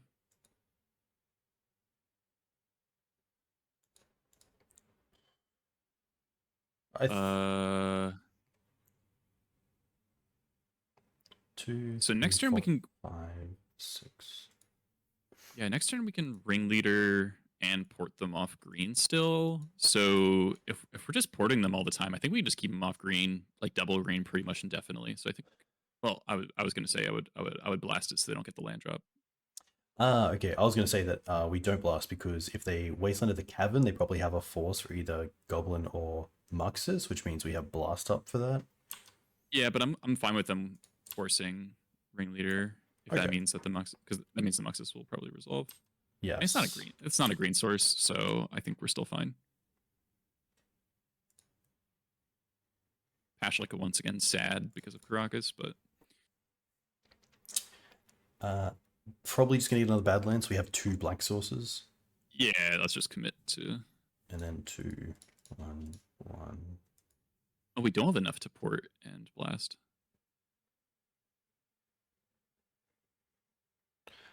In that case, I shouldn't have.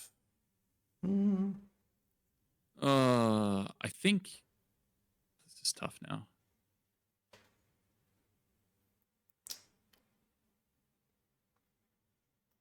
I think it's too good. 1, 2, 3, 4, 5. I want to let it. I want to let it go, and then port green, and then Muxus next turn. Okay. Wow. Yeah. That's patience, but I do like that as well. I think it's just really disastrous if they get to escape row next turn. Yeah.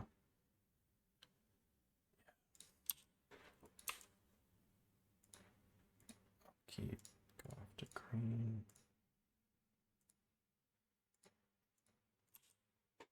And we could just draw another land, and then we can Muxus through a force or a dress down. Yeah. Great point. Ooh, no, but. Oh, no. Well, they don't have the green source, so I say I think we go for it.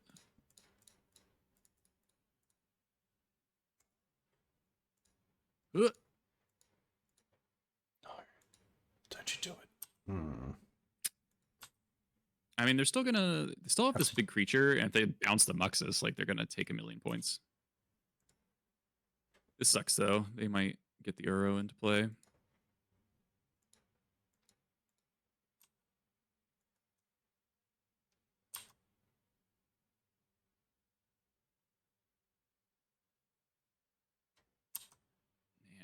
all right.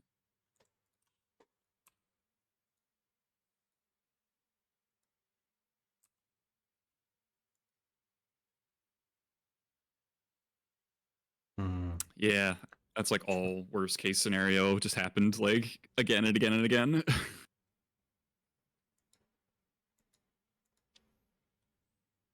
Yeah, maybe we were supposed to blast to get the Ringleader through, but because now these blasts are trading much worse than they should. But I think if we just blasted the front half of the Uro, I think this game would be in a better spot. Yeah, that's fair. One less land for them as well. Yeah. Okay, so now they can Sanctuary. Or no, they already used Sanctuary, and they're probably not playing 2. So. Ah, there's the fucking land. God damn it. All right. Well, blast Uro. Is there any sort of like tapping down Caracas in upkeep and then blasting? Yeah, sure. So we can still cast Pashalik. I guess we can cast Pashalik and then see if they use the Krakus or not. Yeah, sure.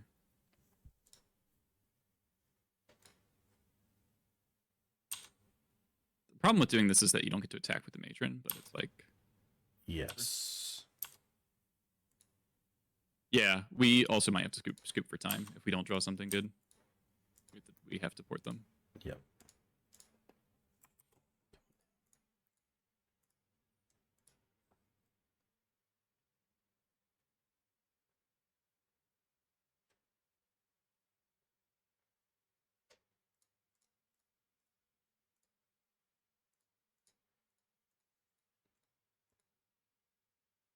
Probably escape Uro again. Hydroblast would be tough. Or like a...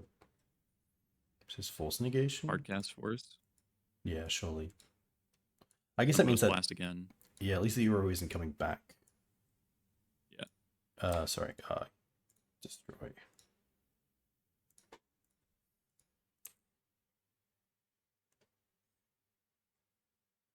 Okay, so we still draw a second Muxus. Battle Cry is still a lot of damage. Fortunately... Ooh. Oh, there's Ringleader. All right, let's go.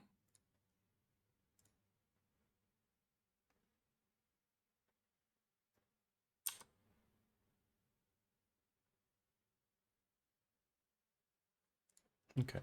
Right. Sad.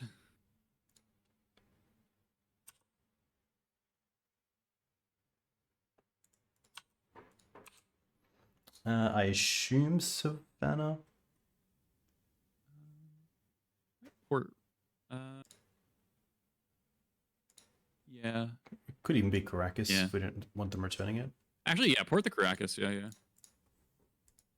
So I'm pretty sure they'll have a third green source. Like, it's not like the Flooded Strand isn't going to be able to get a green source for the Euro. So yeah, the Caracas is just better because then that the Pashalik might be able to do something. Because if we draw Sling-Gang, we could Pash plus Sling and potentially, like, I don't think we have 19, but got a lot. Got a bruh. Probably for the second blast.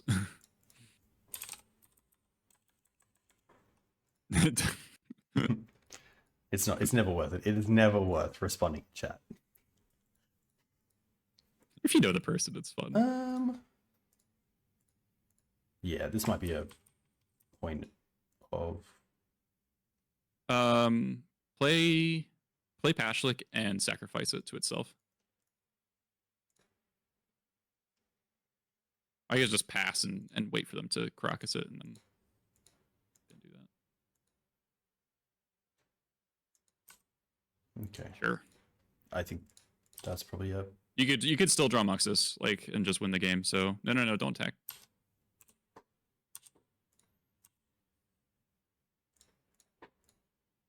Like, I realize we're burning clock, but also they are burning clock, and I don't want the clocks to be this lopsided. Like, they have to make a lot more game actions than we do from this point on. So we can just, like, sit here, like, block the Matron. Yeah.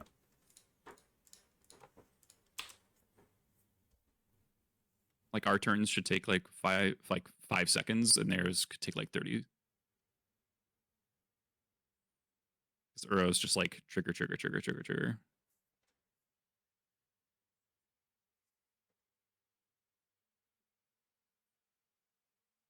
Beseiju. See, that's good to know about. Battle Cry is still like literally 1,000,000 damage. So we have 1, 2, 3, 4, 5, 6, 7, 8 mana. Yeah, so it's 1,000,000 damage. All right. Wasteland Caracas. No great attacks here because we obviously... Yeah. We don't want to die to like Minsk get down tick immediately.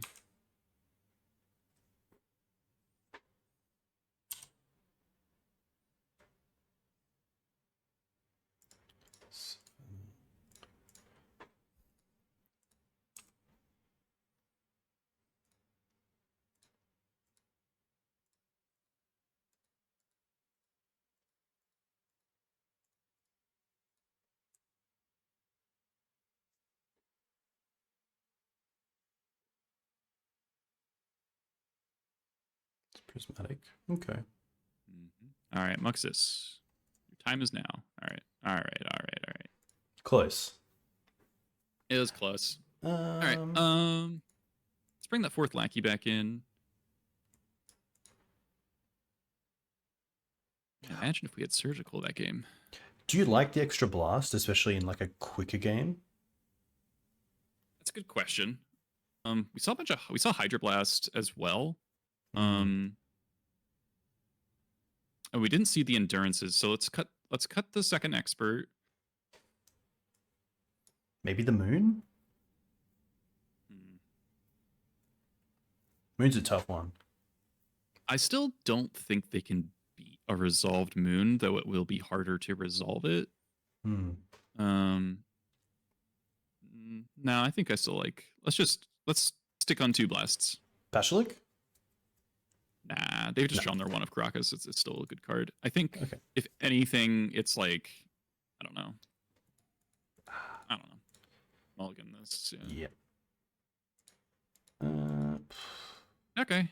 I mean, it sucks that we're really bad on clock, but let's keep and put back Muxus. Play the fetch line just because of Wasteland. Yeah,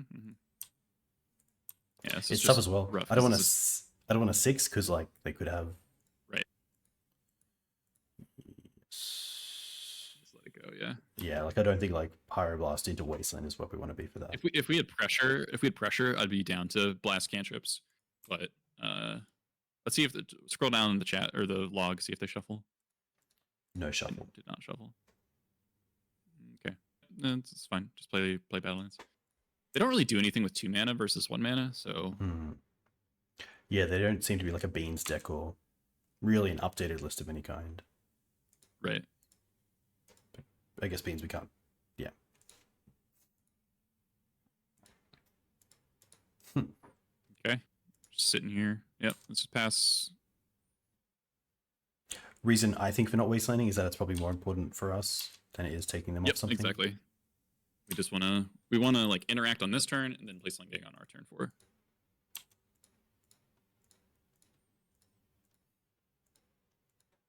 If it is 0, I probably don't mind blast and also surgical, or do you just surgical? I think I just surgical. Okay. The land drop does kind of matter, but yeah. They don't have a land. Okay. So yeah, surgical ping mana. Yeah, might as well. Oh my gosh, sorry. Oh. I'm just so used to it. It's all right. It's all right. I get the time pressure is there. Okay, so they have 1 in hand as well, which is nice. We know about those cards. The blast is really good. Yeah. All right. They do have 2 endurance. Things can boo. Really want to draw. I don't know. Lackey. All right, Lackey. Yeah, Lackey's Take fine them off actually. White. Yeah. And then Lackey. Yep. Just gonna fetch now to get. And then we're gonna. Yeah. Yeah. We're gonna blast. Brainstorm. Force. Oh, they don't force. Okay. So we're gonna blast a brainstorm. Yeah. Especially because this could be their only blue source. Or ponder.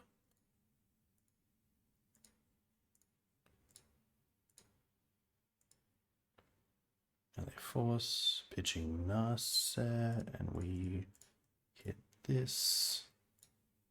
Yep. And then 6. Really wish it's interesting. We got kind of punished for putting back Muxus instead of Sling-Gang. Yeah. Ooh, they have the land. Okay, but Awkward. thankfully this doesn't really do much. Well, cast Kozilek's Return. Yes. Okay. If we draw a Wasteland, then we're like in insane position. Or Matron.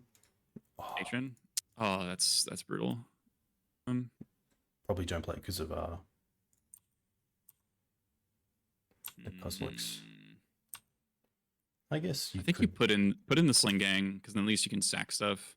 Kind of sucks though, just because now the Piledriver isn't gonna have any buddies, but you can't just play the Piledriver. It just doesn't make any sense. Yeah. Opponent's gonna be salty about winning, which is like the worst kind of winner. Oh, since They're the one who registered Kozilek's return. Yeah. Like, what kind of lunatic registers Kozilek's return right now? All right, so sack everything.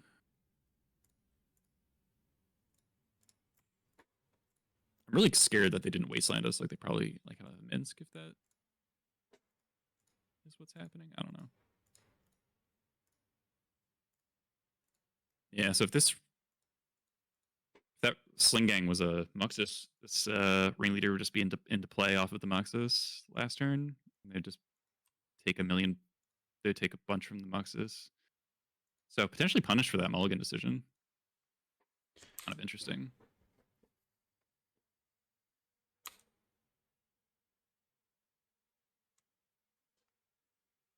Still no white, which is good. Yep.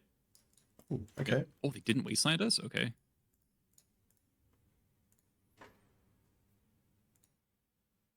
He drew a Hydro Blast. Are you kidding me?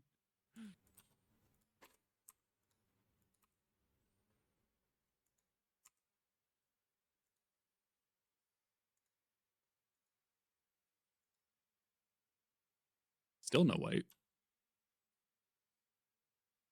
Do we even play the Vial from a time perspective? Oh, that sucks. I don't Probably think not. so. Just because there's like we can cast a 1/2. Like the only thing is probably Battle that potentially is good off Vial. Yeah, I mean, oh man, not playing the Vials it's honestly really bad, but I because they're gonna wasteland us and we need this. We need it available. We need the mana available. I don't know why they're not wastelanding us, but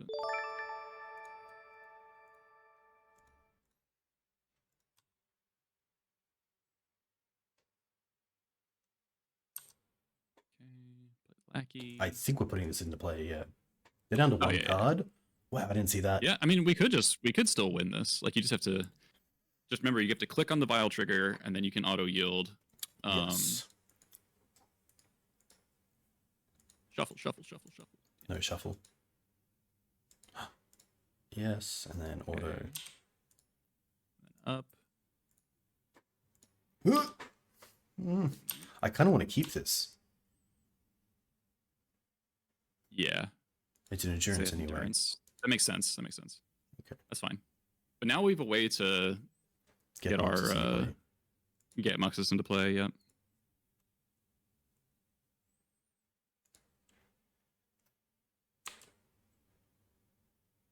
Yeah, the no wasteland's weird, especially when you have your colors. Okay, there we go. Yeah. Okay, so they can Sanctuary Kozilek's return, which sucks, but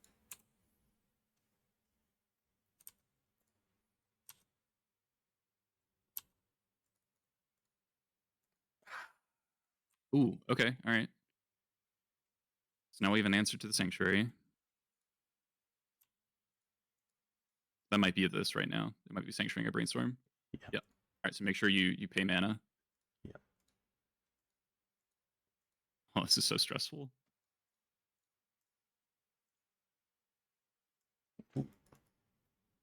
That's bloody close.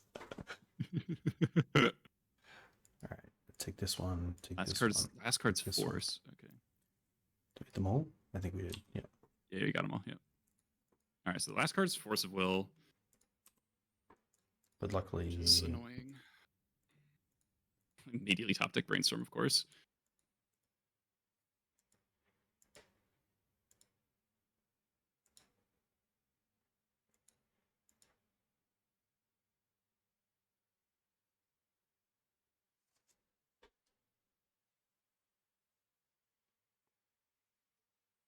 Okay.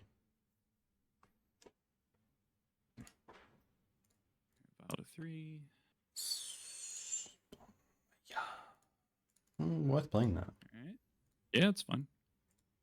Maybe they Force of Will it. They honestly probably. Blue Blast. Okay, that's even better. How many blasts do they play? Jesus. Still just keeping the name, let's be honest, because yeah, it just puts everything into play. So I think but they have a Force of Will, so I think yeah. I think we're supposed to put it in as a 2/2.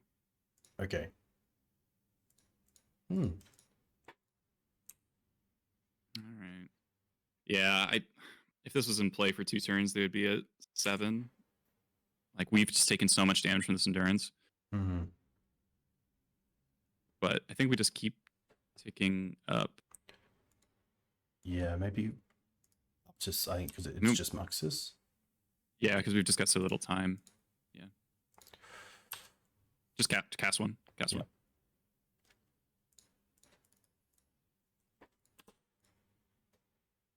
I can just see like opponents stopping and reading. Oh. Of course we get 5 that turn. Come on now.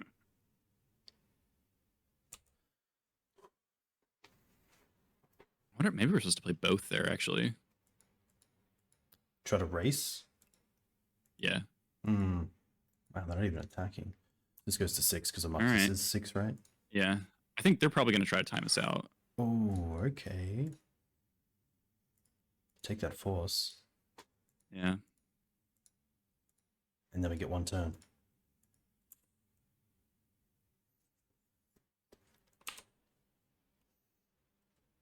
Probably, I don't know. I think it's just tough because of time. Like, honestly, I don't even know if we're supposed to cast the Ringleader. Hmm. Yeah, I guess because like if we draw like Ringleader into Muxus, we're not really pulling the force away from the Muxus because we have the Vial. Yeah. All right, well, now we're probably dead unless we draw exactly on this turn. We could draw Matron still. Yeah, so we probably do want to blow up. Oh, they don't even attack. Here we go. No. Ah, that's probably just game. Yeah. Tough. That's a cool game, bud. You do have 1 more turn, but... Yes. I think that was just kind of a throw based on time. I think given time, we can actually play that to win because I think we missed a lot of damage by not having that. The 2/2 in play. The 2/2 in play. Is this? That's not them again, is it? No. No. Okay, good. Great hand. Yeah. We haven't won a die roll once, which kind of sucks a lot. We've had Lackey to Muxus and then also always on the draw. Opponent's gone to 5. So there's that. Right. I like this hand versus 5. MTG buses, they're normally on lands. Lands with main decks versus plowshares is not ideal. Wait, their turn 1? Okay. Okay. Game is over. I guess like Maze of It would suck. We've double Wasteland. Oh, we got double Wasteland, of course. Oh no. Oh, okay. Well, come on. we tried. Come on, fucking oops all spells. I like that it's pretty much the opposite of lands as well. It is the opposite of lands. All right, well, this one will be quick. And they're playing Besiege. That's cool. Oh, okay, not regular oops. I haven't seen that before. I haven't seen that either. 0 cards. Okay. Do they have Memories Journey in the deck? That is relevant. Yeah. Okay. All right. That makes our lives easier.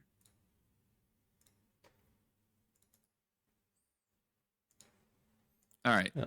Mindbreak, Chalice, Opposition Agent, Pyrokinesis. Yes.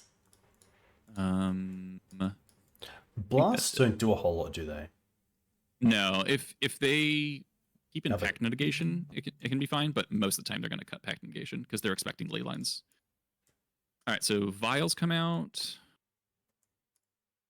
I assume some of the out. Yeah, like grindy stuff. No, Pashalik's really important. Okay. Pashalik's your combo kill. Ah, okay. Because if you have Skirk, if you have a sack outlet plus a Pashalik, they can't combo you. Because you can kill the Amoebas as well as they come in. Yes. We did see a bridge from below, so I guess we can also kill our own stuff. Yeah, but you're sacking your own stuff, which exiles the bridge. Yes, that's true. So cut the Ringleaders. And then 2 experts. Nice. Nice. Yeah. Is this a matchup where you want to have like pretty transformative? Is this a matchup where you want to have like 2 pieces of interaction in your opener? I mostly try to be like 1 piece and then kill them really fast is my perspective. This hand sucks. Yeah. See, I assume with what you just said, if say this was a lackey, just easy. Charleston 0. Yeah, if it was a lackey, I would keep it. Yeah.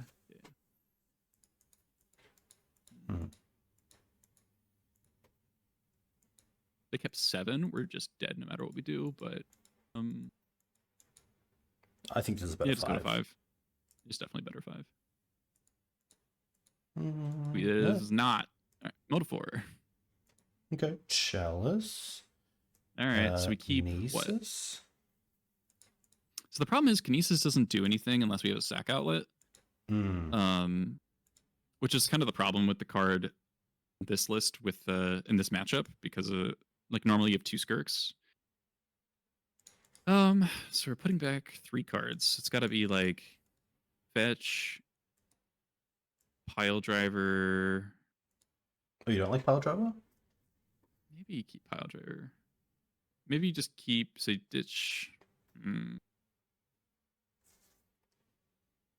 I like leading on the Badlands with Chalice for 0, seeing if they play land tapped and then wastelanding it. And then you wasteland them. Yeah, that's probably our best shot of victory. So our 4, we keep Badlands, Wasteland, Piledriver, Chalice. Yeah, nice. And then at least we're pretty close to getting some sort of threat in play. Yep.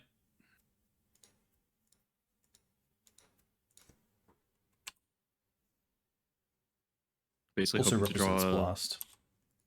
I guess, yeah. Hopefully we're hoping to draw a Lackey.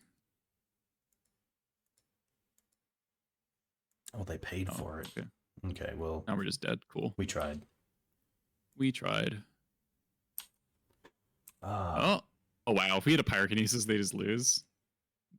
Well, I guess we can wasteland them and hope they don't have another mana source, but it seems unlikely.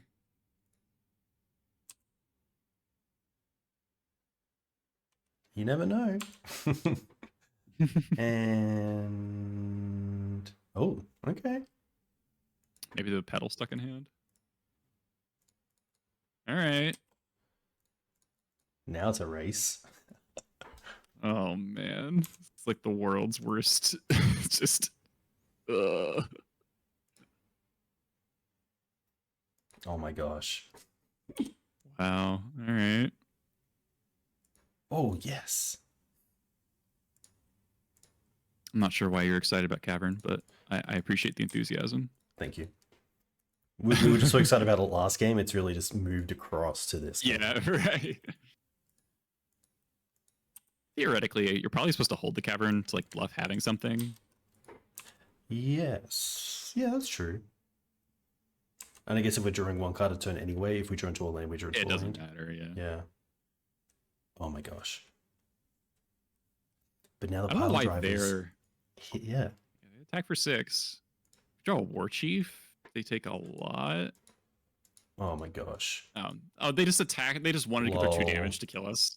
That's rude. Lol. That's rude.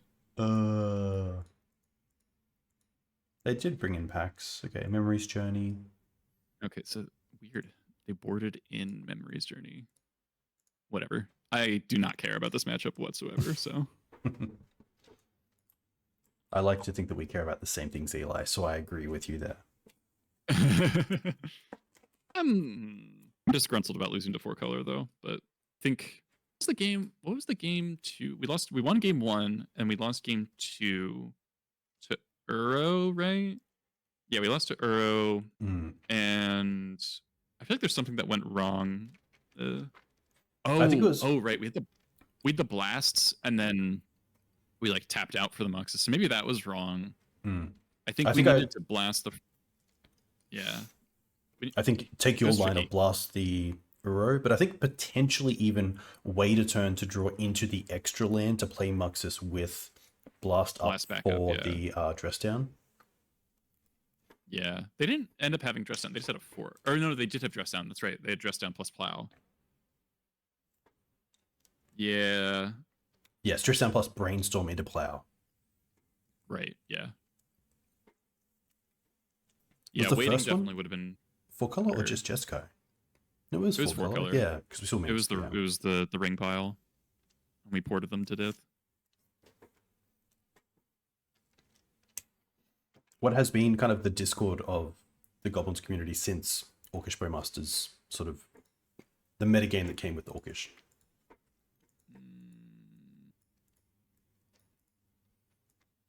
His hand's fine. Our opponent's playing 61, which is either the mirror or we're gonna get oopsed again, at which point I quit.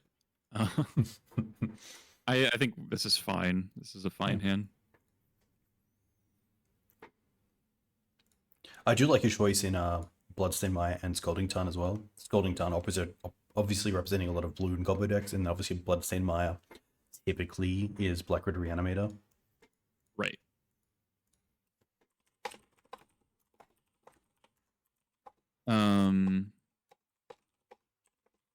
Yeah, it's kind of nice. You can like Mire pass, and people be like, "Well, I'm gonna cantrip for a force." Then you play Cavern next turn, and they're sad.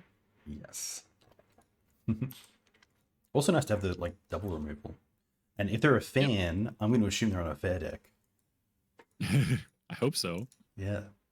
Surely an oops player is not a fan. Hey, I've definitely gotten hit with the "Hey, big fan, kill you on turn 1." Like that has absolutely happened to me. Wait, but did they empty you? Because then I can kind of see why. No. It was like Reanimator or something. Okay. Oh, Green Suns for one. Green Sun. Okay. It could potentially be a Depths deck. I've seen a lot of like Naya Depths decks just play 61 because you have so many tutors. Oh, that's true. Yeah, the deck is like 15 tutors. Yeah, okay. It's fetch and then I guess Cavern Expert just on the off chance that it is a blue deck. I would get Mountain because you got an extra black source off the fetch line if you need it. Yeah, that's true. We don't really care if we get Wastelanded this turn. Damn, Eli, getting me to hit Triad Arbors. This feels rough, man. So hopefully next turn we get to go Battle Cry plus Wasteland. Yes. Yeah, that'd be sweet. Mountain. What? All right, now I'm confused. Yeah. Vial. Well, I guess now we get to go Vial and Battle Cry, yeah. Well, so what does Mountain mean? What is that? This like Nick fit or something? That's what I'm moving towards. So let's attack first. Basics. So I'm curious if we do we try to play around Fury and we wait until we can play Battle Cry plus activate it next turn, but maybe that's too conservative. Let's play Battle Cry and Vial. Let's fetch a Badlands because if it is Nick fit, we want the other basic in the deck. Nice.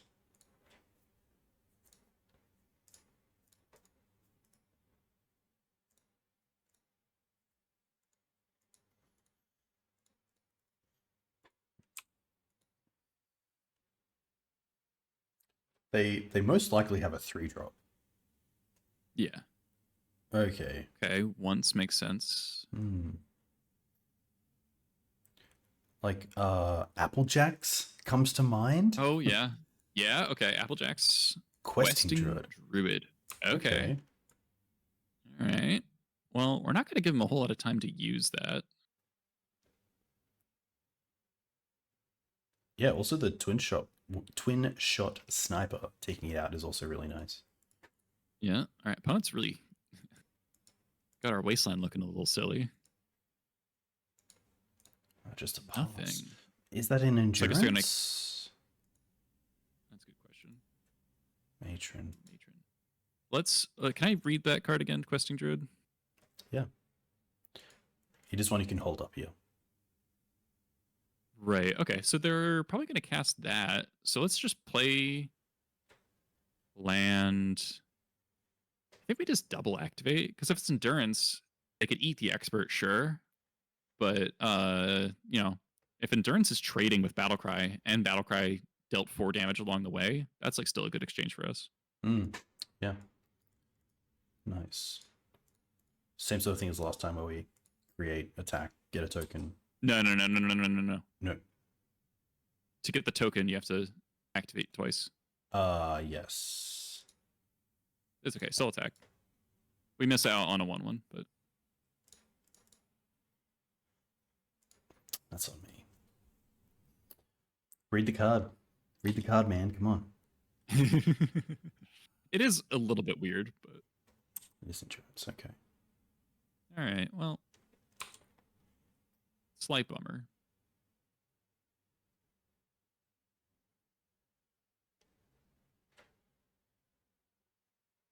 It's kind of bold.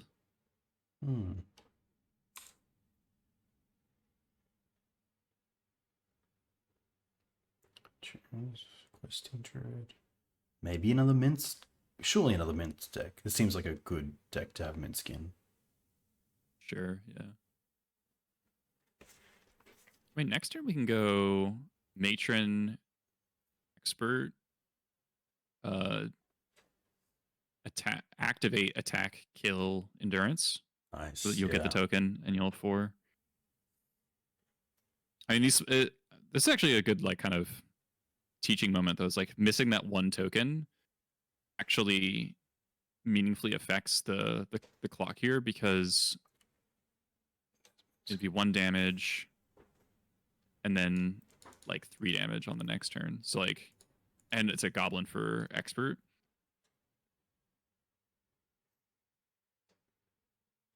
Okay, really glad they're attacking. Okay. So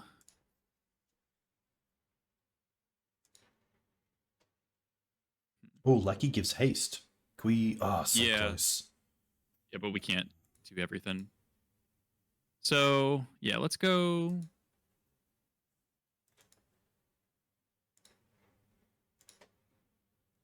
Matron. Yeah, Matron Expert. Oh wait, no, this doesn't work. This doesn't work. Oh, because we don't hit the 6 we don't hit the 6 damage threshold. Okay. Until because the expert has to come into play after the token in order to kill the endurance. So yeah, if we had a 1/1 in play. Yes. Not to harp on you. Okay, so what's line now? You What get about Piledriver? Piledriver is basically another removal spell. I was going to say potentially another Matron. So next turn we have Vial on 3, Lackey, and Haste, but they have blockers, so that's the issue. Yeah. We have to clear this 1, 2, min. 3, 4, 5.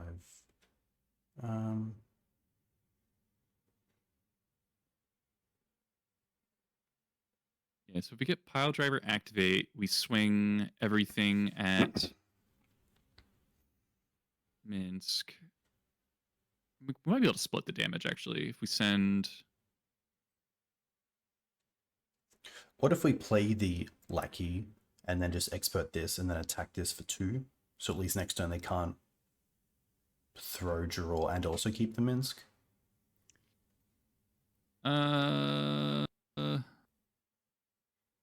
That's kind of lame, though. Doesn't really like put us in a better position. Yeah. I think Piledriver is the line. Yeah, get Piledriver, Violent Piledriver, then activate.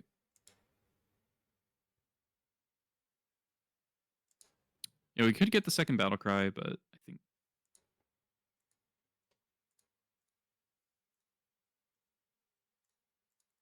maybe second Battle Cry is better, but I don't know.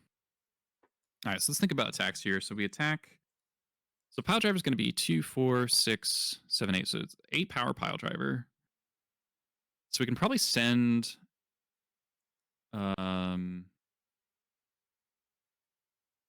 Piledriver at their face, and then everything else at Minsk. Okay, so we don't kill the Minsk. Yeah, we do. 2 and 3, because they can block with the endurance. Well, we can block the endurance. Yeah. Okay, so that's probably not good.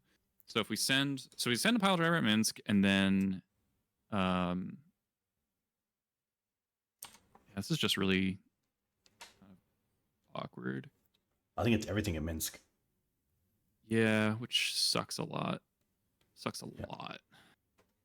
Yeah, everything in Minsk.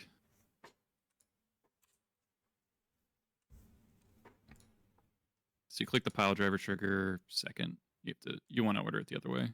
Of course, It doesn't matter. Yeah, it doesn't matter in this instance because, yeah.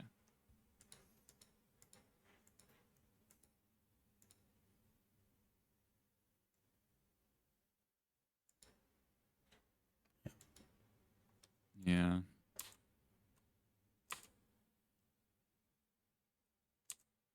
Yeah, this is all really bad now, actually.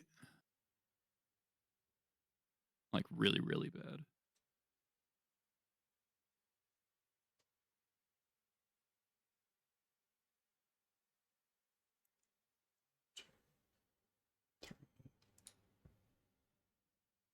Yeah, it's kind of frustrating.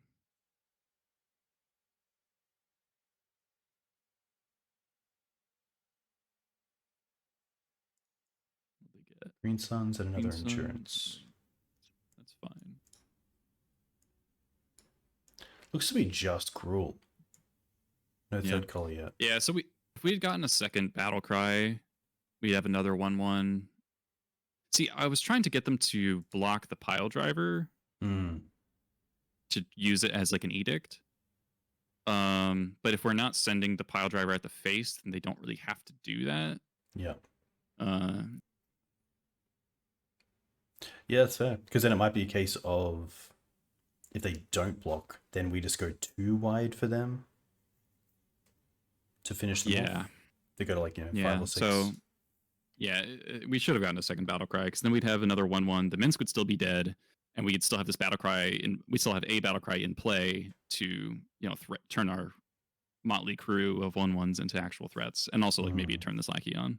Yeah, second Battle Cry was way better actually. Just gonna die to stupid 3/4s.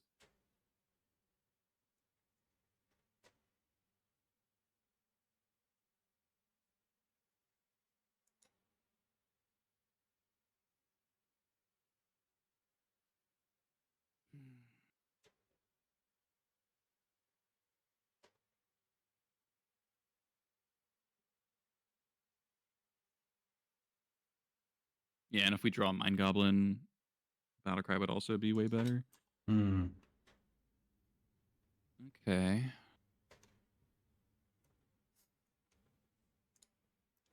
Definitely going up. Yeah. Okay. I did think that Ringleader was going to be pretty strong here. Yeah, Ringleader's really good. Question is, does Wasteland matter? Yeah. Trying to get like play keep like Lackey, keep up. I think we Ringleader and then I don't think we Wasteland. I think we're probably going to play the Lackey. There's also a chance that we like Ringleader to Mind Goblin and we want a black mana available. Like if we Ringleader like Expert Mind Goblin, that would be like perfect.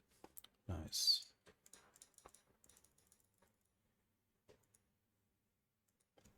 Okay. Ooh, double name sticker. Oh. Okay. Oh, wow. Okay. We can do a lot of stuff. Yeah, this is really good. All right, we're just going to spit out our whole hand. I nearly clicked no. Oh my god. Here we go. 6. Okay. 6. All right. Again. 10? 9? Okay. That's pretty good. 7. Okay, so we can do... That's exact everything.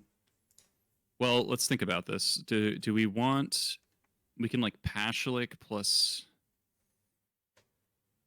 Activate... Oh man, if we had a sack outlet, it would be so... We'd actually just be able to kill the Endurance and then like kill them.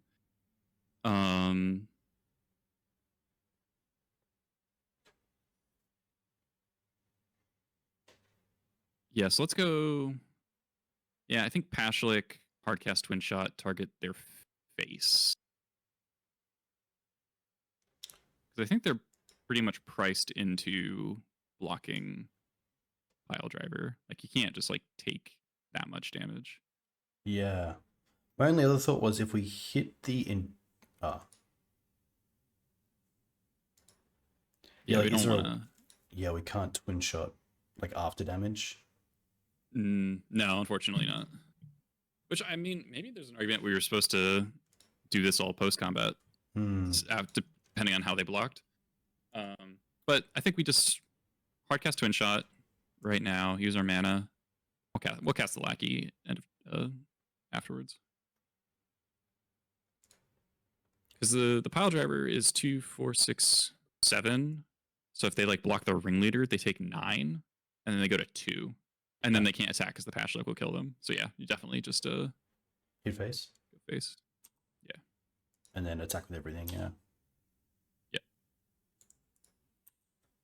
Pashalik's gonna make attacking for them really risky next turn.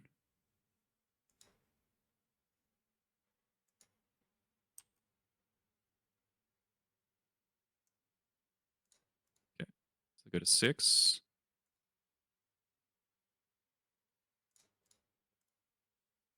Okay.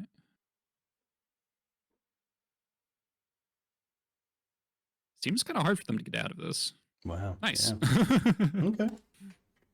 All right, we almost flubbed it, but definitely got there. Yeah, I like the Pyrokinesis. I like the Opposition. I like the Dead Gone. Yep, that all looks great. Nice. I think we're gonna cut probably the Piledrivers. Yeah. Like a creature deck that's all blue creature or all non-blue creatures. And then 3 more cuts. Let's trim.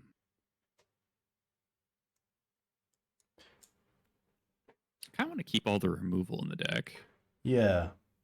I just think this can be any target, just target creature, but I think it's still very good. Yeah, drawing cards still really nice. I'm a question if Cratermaker is going to have any good targets. Probably not. Yeah, the only thing I can think of is like maybe a token when it like ETBs, but other than that, like, yeah, probably a tough position Collector anyway. Roof. Collector Roof is probably in the deck, but like we have a lot of ways to kill Collector Roof. So let's cut the Cratermaker and then trim. I think we could trim 2 Lackeys, honestly. Cool. It's gonna be really easy for Lackey to be bricked and just like not trade for a card. 3 lands, 4 spells. 3, 4 lands, 3 spells, but this is fine. Yeah, Wasteland in the middle is pretty good.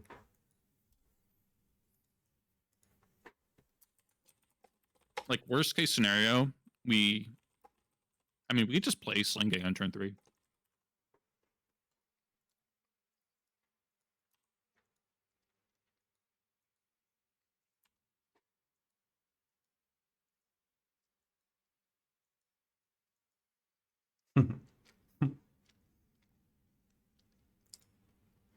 I remember keeping a risky hand that had like once and green suns, but no green source. And I hit the Dried Arbor with the once as the only target. And then I couldn't green suns for it. Oh my god. That is so brutal. And I couldn't cast it either. Something tells me his Pyrokinesis is going to be pretty good. Yes. Ooh, okay. Yeah, might pass. And then probably looking to... Probably going to fetch a Badlands in case we draw Agent. Opponent doesn't look like they're a Wasteland deck. I didn't think of Agent from their end either. But I don't think we need to... Oh, Grist. That's kind of annoying. Yeah. Honestly, that's probably the one Planeswalker you do care about in some positions. Yeah. If we draw a red card, we can kill it next turn. Because then we can Mind Goblin, Warchief, attack for 4. So we just need any red cards. So I'd actually fetch right now to thin. Because you just need to draw like a spell. I get Badlands. Sorry. I just saw the Cavern and I was like, oh, good. Damn it. Oh man, that really kind of screws up the whole thing.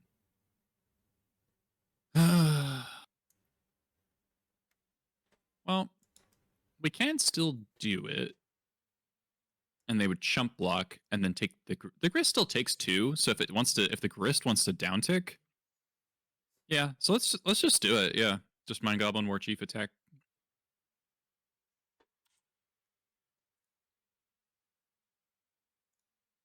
If we rolled a 6, I would consider hard casting the Kinesis, but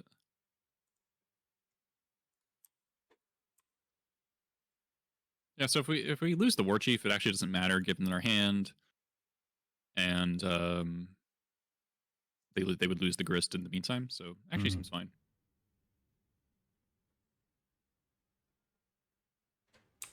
Interesting. Bone Crusher. Depends on like green-red adventure cards. Yeah, really interesting.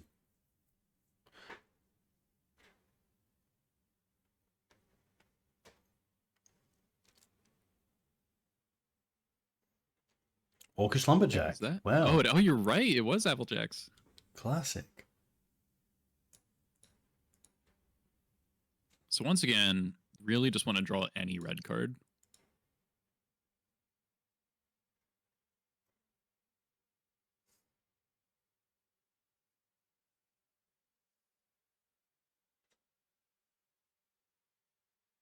Okay. I mean, that's pretty funny because it does stop the Sling-Gang, but that's fine. Yeah. Red card? Okay, that's perfect. Yeah. That's perfect. I mean, now we just get to go 1, 2, like this. Yep. Kill everything. Pitch this. Cavern. I guess we attack first. Oh, I guess we could have. Yeah, sorry. Yeah. That's my bad. Apologies. Haste creatures have haste. Haste creatures do have haste. That is on me.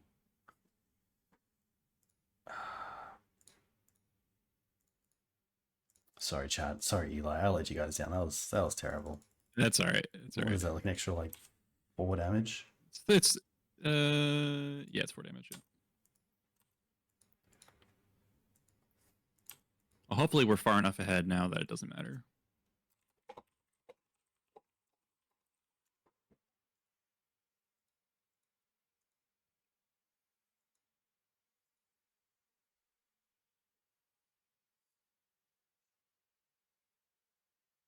I like that how like you saying that it's lucky off the top. It's kind of funny because you pitched Kinesis to Kinesis. Oh, don't have 6. Yes, that's what. Oh, sorry. Yeah, that's on me.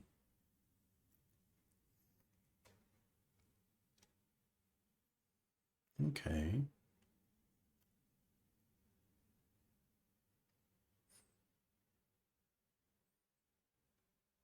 Vista. Okay. Huh. All right. So they need to find a hardcast Fury, basically. Draw Pashalik? Twinshot. Okay. I'm down to just hardcast that. Cool. Really put the pressure on.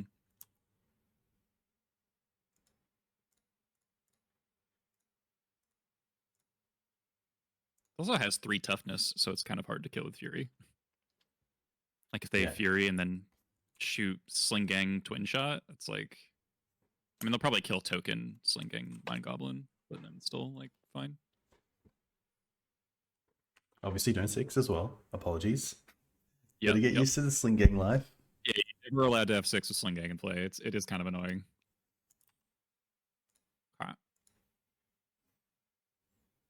I almost feel like they might be a natural order deck as well.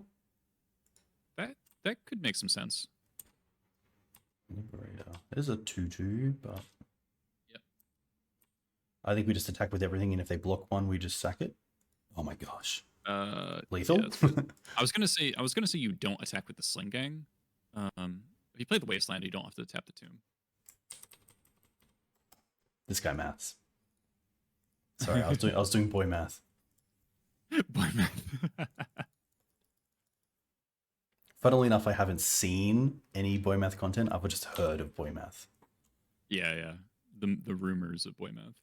So, right, we attack if they block. Well, Well, now that we have the second Sling-Gang, we're allowed to attack with the first one. Unless Okay. we think that the last card is Dead Gone, or like a 1-mana removal spell. Let's do the math on if we don't attack with Sling-Gang, are they dead through the Dead Gone? So if we don't attack, they block the 2 power creatures. They take 2 down to 10, and then it's 1, 2, 3, 4, 5, 6, 7, 8. So it'd go to 1. So we actually do have to attack with the Sling-Gang. And then I assume if they block the Sling-Gang, we're also just sacking stuff now while we get double. Yeah, you do, so they go to blocks, and then you sack whatever they block. Yes, but if they just block the Sling-Gang, we sack other stuff first to get like a double triggers from each. No, they don't. They don't get double triggers now. Ah. It's not like it's not whenever a yes. goblin dies. You're thinking of Pashalik. Yeah. So actually, hold on. If you just pass priority here, Sorry. they just die because they take 6, and then there's more than 6 on the table.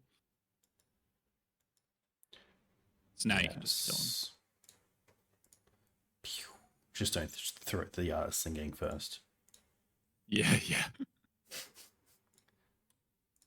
It's okay. That would be in the long line of self kills. My very first ever Moto League, I had lethal with Siege Gang Commander plus Skirk Prospector, and I missed lethal by accidentally I sacrificed the Siege Gang to its own ability, targeting itself. Which, like, just doesn't make sense for multiple reasons. That's a little funny. All right, we're on the play, and we have the... Finally. We have the mulligan. Yeah. Okay. Yeah. Low to the ground. It's a bunch of 2 jobs.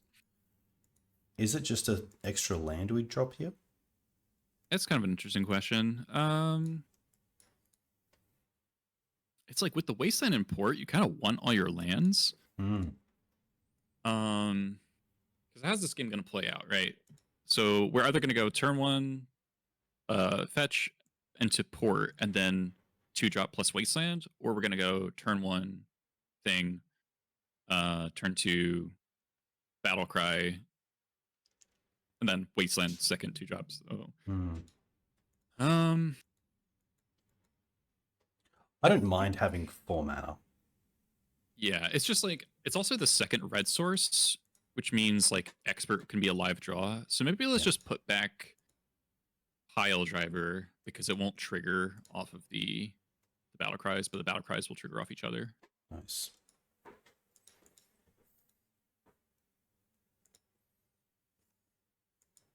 We can Tarn pass and pretend to be a blue deck.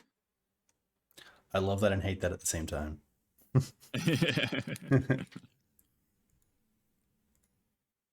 But it is funny because there are definitely players who are like, oh, damn, and just like start doing days math, or like, do I care about days, or just start thinking about things you don't actually need to think about. Yeah, getting people to play around a days that's not even in your deck is pretty strong. Yeah, even like Bloodstained Mire pass, it's like, oh, okay, here comes Entomb. How do I play around that? And then you're just like, yeah. Delta. Okay. All right. Not initiative, which is nice. Yeah.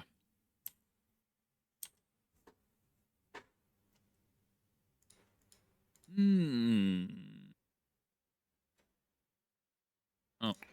Definitely using this. Yeah. Good Mountain. I think we play Battle Cry still. Yeah. Because it could be Doomsday, in which case you really need the pressure. If they're a daze deck, then they're dazing, putting themselves behind when we have Wasteland and Port. So I think we play the Port. Yeah. And then hide the Wasteland. I like that. And now next turn we can either go like Battle Cry activate. We'll probably just play the second Battle Cry, honestly. But if they kill this, then we get okay, so Shadow. Yeah, really happy if they daze here. Yeah. Perfect. Now we're just gonna get to really demolish their mana development. Troll cycle. Troll's going to be a bit of a hard one. But, yeah, Troll, if they reanimate Troll, that could be a little scary for sure. Yeah. But, I mean, they are going to play a Water Watergrave. That's so much damage, yeah. Okay, no reanimate.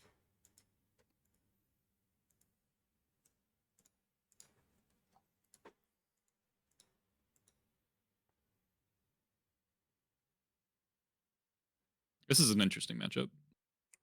Yeah, it's really nice to come up against the matchup as well. It is probably playing Orcish Bowmaster. Yep. No shove. Okay. Sling-Gang. Sling-Gang is like the best card in the matchup, so. Tap Mountain and play Port. I mean, play Vial. Play Port. Sorry. Yeah, sorry. Because we know they have one more land in hand. Okay. So, yeah. Play the Badlands, port them. Nice. We just want to delay development of this game as long as possible now. Are you someone who puts mana in first, or do you use port first? Like, I do you use tap the mana? Yeah, nice. Yeah. I right click on port, or yeah, right click on port and use the ability. I find that more intuitive.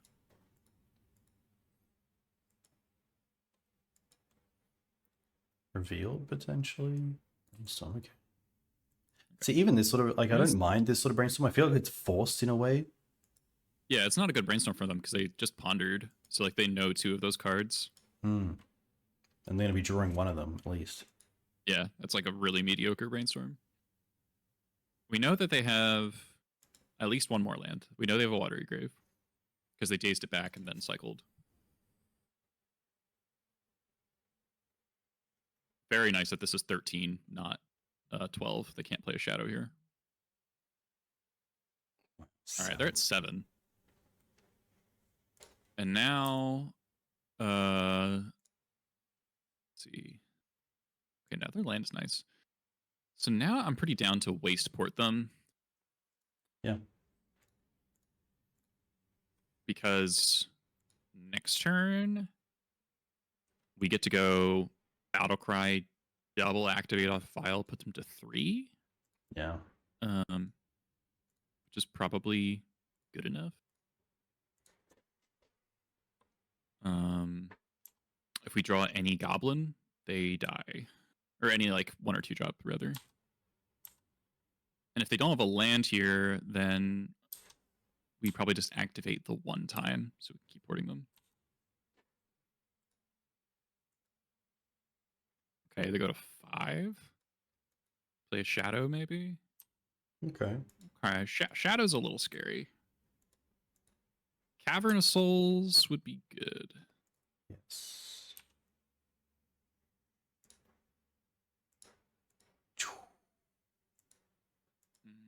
Okay, now we're actually in a very scary situation. I didn't expect them to have another Watery Grave into Shadow. Yeah. Because the problem is, if we just port and play Battle Cry, if they have a removal spell, we just die. I don't mind Sling-Gang. So I think we just have to play the Sling-Gang. Yeah. Which just really sucks. Really punished for Wastelanding. Because if we get dazed here, it's like heinous.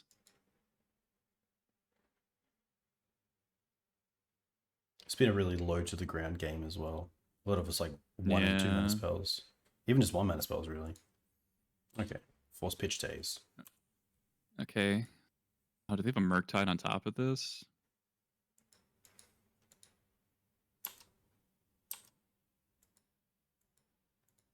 What's our out? I think our out is just Matron into another.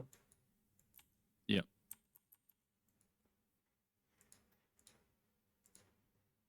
I suspect we're dead, though. Mogg War Marshal would have been the nuts here. Okay. They might have Bowmaster. And like they were trying to kill the blocker with Bowmaster. Okay. They have one card? Okay. Feels Is like our Bowmaster. chance? Yes. No. Unlucky. See if they have it. Yeah, sure. Yeah, they do. Yeah, that's... I don't know. That was a weird game. I feel like we snatched defeat from the jaws of victory there. It's kind of disappointing. Chalice is really good. Chalice on one, nice. Yeah, Chalice on one's really good. Dead Gone's good. Yes, Dead Gone's great. I usually like just like 2 blasts for Murktides. Nice. And then Shadow, I trim a Muxus. And Lackey is really bad. So I usually cut like 3 Lackeys. But we might change up. So Expert is actually kind of bad in this matchup. There aren't actually good targets for Expert, and like Gempalm too. You want to keep some amount of them, but you don't really. We are on the play, so Lackey is a little bit better. So let's cut the. Let's keep. All right, let's do. Keep 2 experts, no Gempalm. So keep in 2 experts, cut Gempalm, 1 expert, 1 Muxus, 1 Mind Goblin. Because it's a lot worse when you're getting thought seized. And then we'll trim 1 Lackey. Nice. Oh my god. Have we had a single like 7? Okay, look. All right. Yeah. I'm snap heap. Yeah. Probably the Cratermaker here. No, Cratermaker's our answer to Plague Engineer. I'll ditch the expert. Nice. Okay. It's also the hardest one to cast because these vials don't want to sit on 2 forever. Yes.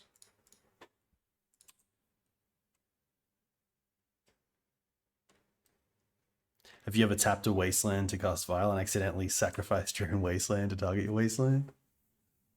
It does warn you against that, so okay, good. I don't think that's happened to me.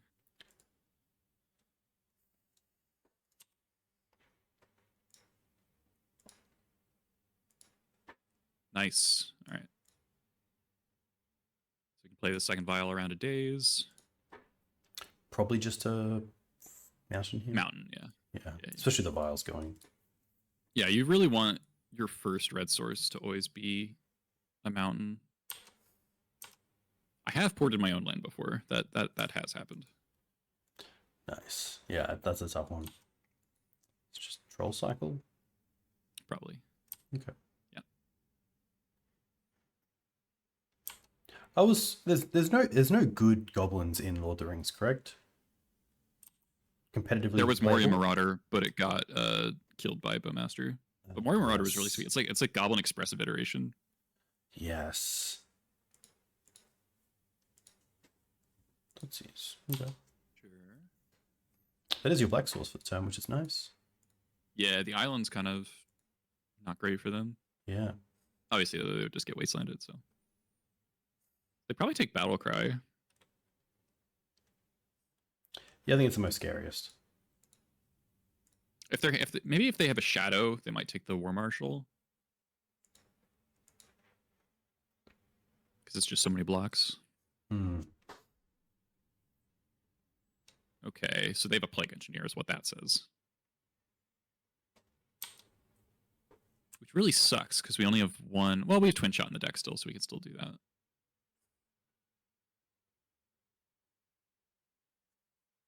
They shuffled. Okay.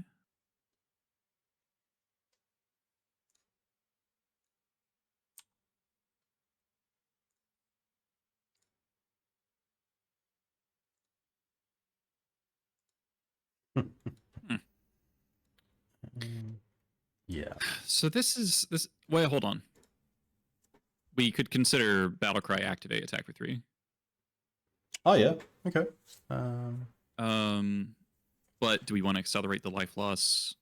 Yeah, it's always tricky. Given that we just drew, given that we just drew Muxus, I kind of am happy to delay the game. I'm really worried about Null Rod next turn, honestly, which would be another reason to take Cratermaker. But I don't think we're gonna play around it. So I think just pass.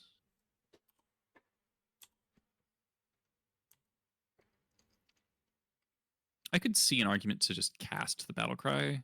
It's like pretty awful to walk into a daze there, though. At least as well, it's not a water grave they're dazing. Yeah, right. Another Thoughtseize or reanimate. Okay, that's fine. No land. Okay. So put in War Marshal.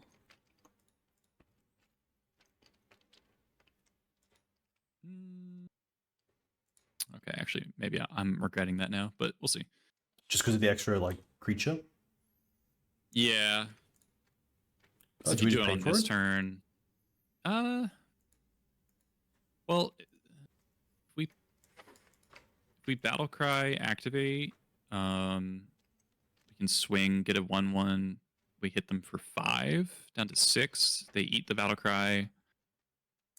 And then they attack us. They might, well, might not. We have 3 1/1s, they're at 6. Yeah, okay. I think we just pay Echo. I don't think we're attacking this turn. Yeah, pay Echo. Cool.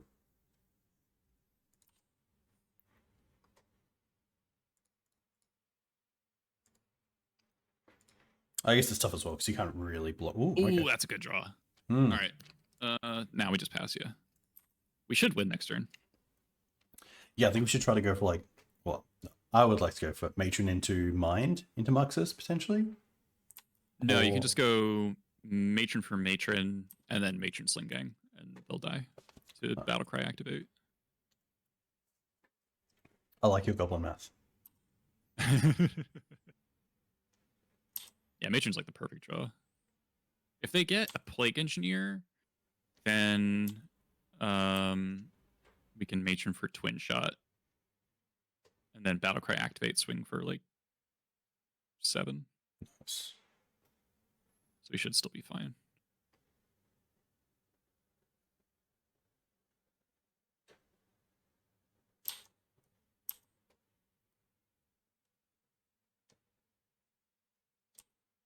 Yep.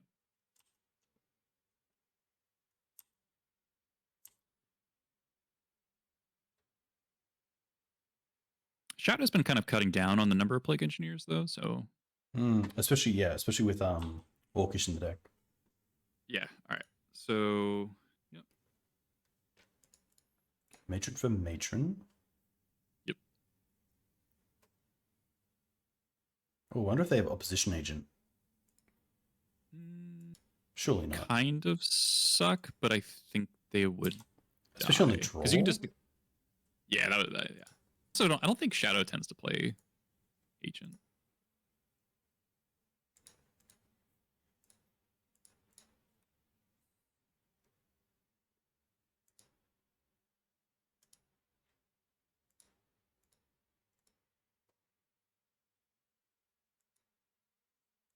Now Vowels go to 4 and 3. I guess you could also do. Oh no, because I was going to say you could do Chieftain plus Piledriver, but if they destroy the Chieftain, then it's all over. So I do like your thought of like 3 and 4. Oh yeah. It's kind of like the House of Cards situation where it just doesn't work.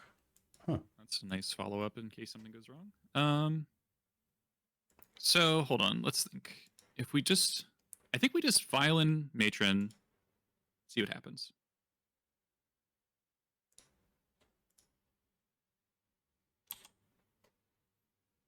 Man, we can get everything haste as well. So good. Yeah. But I think we're not going to... Don't put the Sling-Gang in. I think... So I'm trying to play around Fatal Push plus Bowmaster. So if we activate now and attack, what happens? If 2, they 4, 6, 8, 10, 11 plus the token 12. I don't want to put the Sling-Gang into play until after they've committed Bowmaster to the battlefield, because because I don't want the Sling-Gang to die to Bowmaster, and also you can deny the token by sacking the target. Yes, very true. So I think we just activate and then just attack. Nice. This deck is so sweet.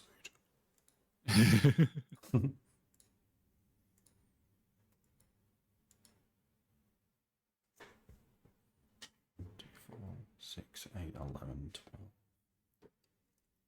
So even if there's no combat damage, they should die here. Okay, so Violence, Sling-Gang. They cast Dismember, they're down the spot, so it doesn't matter. And Sling-Gang also can't die to Snuff Out.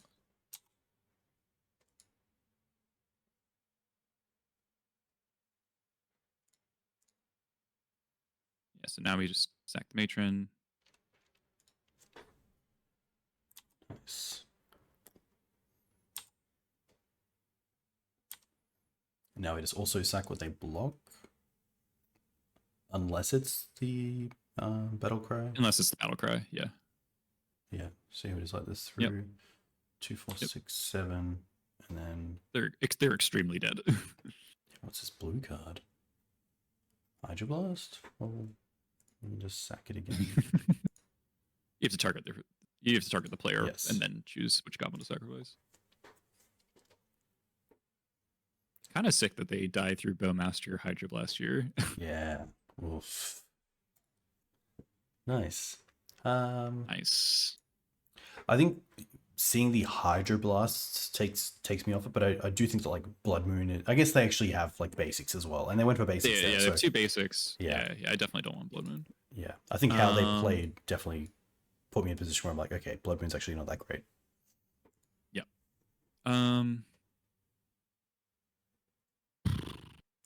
The only question for me is, do we want another Pyroblast? Do we want a Surgical for Reanimate, which I normally don't like? I'm not thrilled by the Sticker Gobs in this matchup, though. Yeah. So I could see trimming to 1, and then adding something. We're at 28 goblins in the deck, so we'd go to 27, which is kind of low, but yeah, we got 3 ringleaders. Maybe I think we'll just keep the Sticker Goblin. We might want the mana. Love it. It's just awkward that Shadow is the deck that's like best at disrupting. All right, sounds pretty good. Yeah, especially like the the Dead Gone's really nice insurance. But it does put us a little bit in of a bind in terms of like, well, if you want 3 mana in order to bounce Troll, it makes these Wastelands a lot worse. It's like, so we have to decide, is this a Wasteland game or not a Wasteland game? Would love to see Thoughtseize here, honestly, and then just Wasteland them. Yeah, I'm in for that. There's been many games where I have beaten Shadow by they go turn 1 Thoughtseize, I Wasteland them, and then they don't play land. Yes, or like Wasteland Pass, you're like, yes. Yeah, And then just like fetch basic. I mean, Wasteland, it's the trolls are really nice for them. They can cycle for colored sources off the Wasteland. Yeah. Those cards in general, I think, were really strong and weren't really picked up like on spoilers.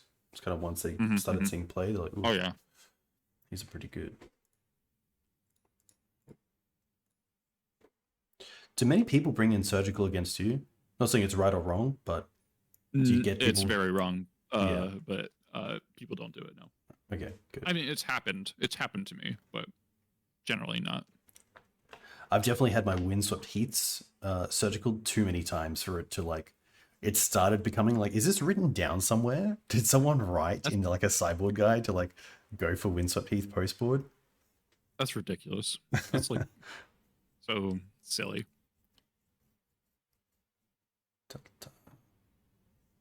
Oh, grief. Oh, Okay, that's fine. I guess that's why they took the dead gone. Yep. That's weird. You don't normally see grief and shadow anymore, especially grief and Thoughtseize. Mm. If they have a reanimate here, that kind of sucks.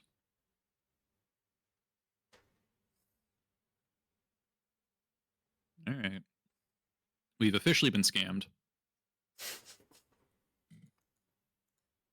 I would like my money Yeah, so back. this is sort of the problem. This is the problem with a goblin matchup. Yes. All right. For a second, really I was like, to... no, I'm not even going to say it. Yeah. Need to worry about a shadow here.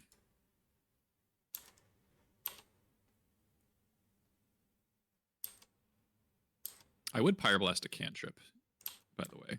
Yes. Ooh, they don't have a land? Okay. Yeah. Right. Odds of winning drastically increased. So it's a slow clock as well. It's pretty much a Delver, but we can block it. Yeah. Yeah. Yeah, Menace is not unblockable. Do you like just getting the 2 basics out of the deck? I would get all Badlands, actually. Okay, just overload. Are they going to reanimate? Okay. I was worried they're going to reanimate our Sling-Gang, and I would be like, oh, I'm not sure we could beat that. 3, 4, 5, 9, 6, 3.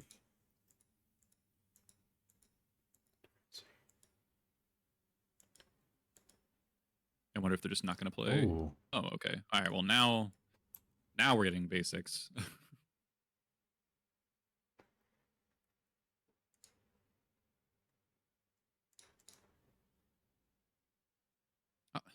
Maybe only supposed to fetch once. But... That's fair. Like 12 is a Ringleader. Ooh. Oh, they don't have Daze Mana. Yeah, let's just play Mind Goblin and Mind Goblin Ringleader. Off the Wasteland, I think? Off the Wasteland, yeah. Preserve a black source. Yep. I don't care if they're Wasteland or Wasteland. That was a really good draw. Come on. 5. We even have the blast up. Yeah. Oh, that's true. Okay. Oh, Pashalik's fantastic. All right. All right. I like it. Get in, yeah. 3 cards. I think if they had a shadow, they would have. Yeah, if they had a shadow, they would have been playing it already. Yep. Yeah, I don't think they just sit on it. Yeah, racing as well is quite nice here. Yeah, especially with the troll in the graveyard. Yes. Because if they reanimate the troll, they go down to 3, and then they actually die. They actually just die. Because then Pashalik means that they take 1 damage from whatever they block. Yeah, that's very true. Oof. Okay. They're digging for a shadow.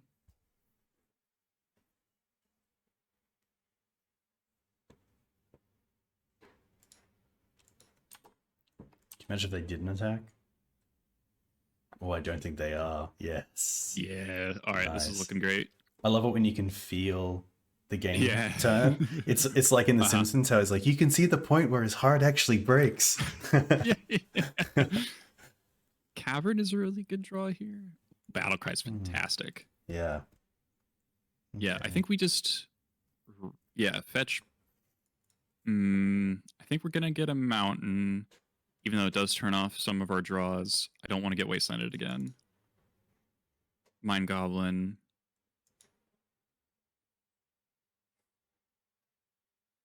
Poor Elsie. Okay, that's fine, honestly. Are you happy to attack both of these into grief? Yeah, I think so.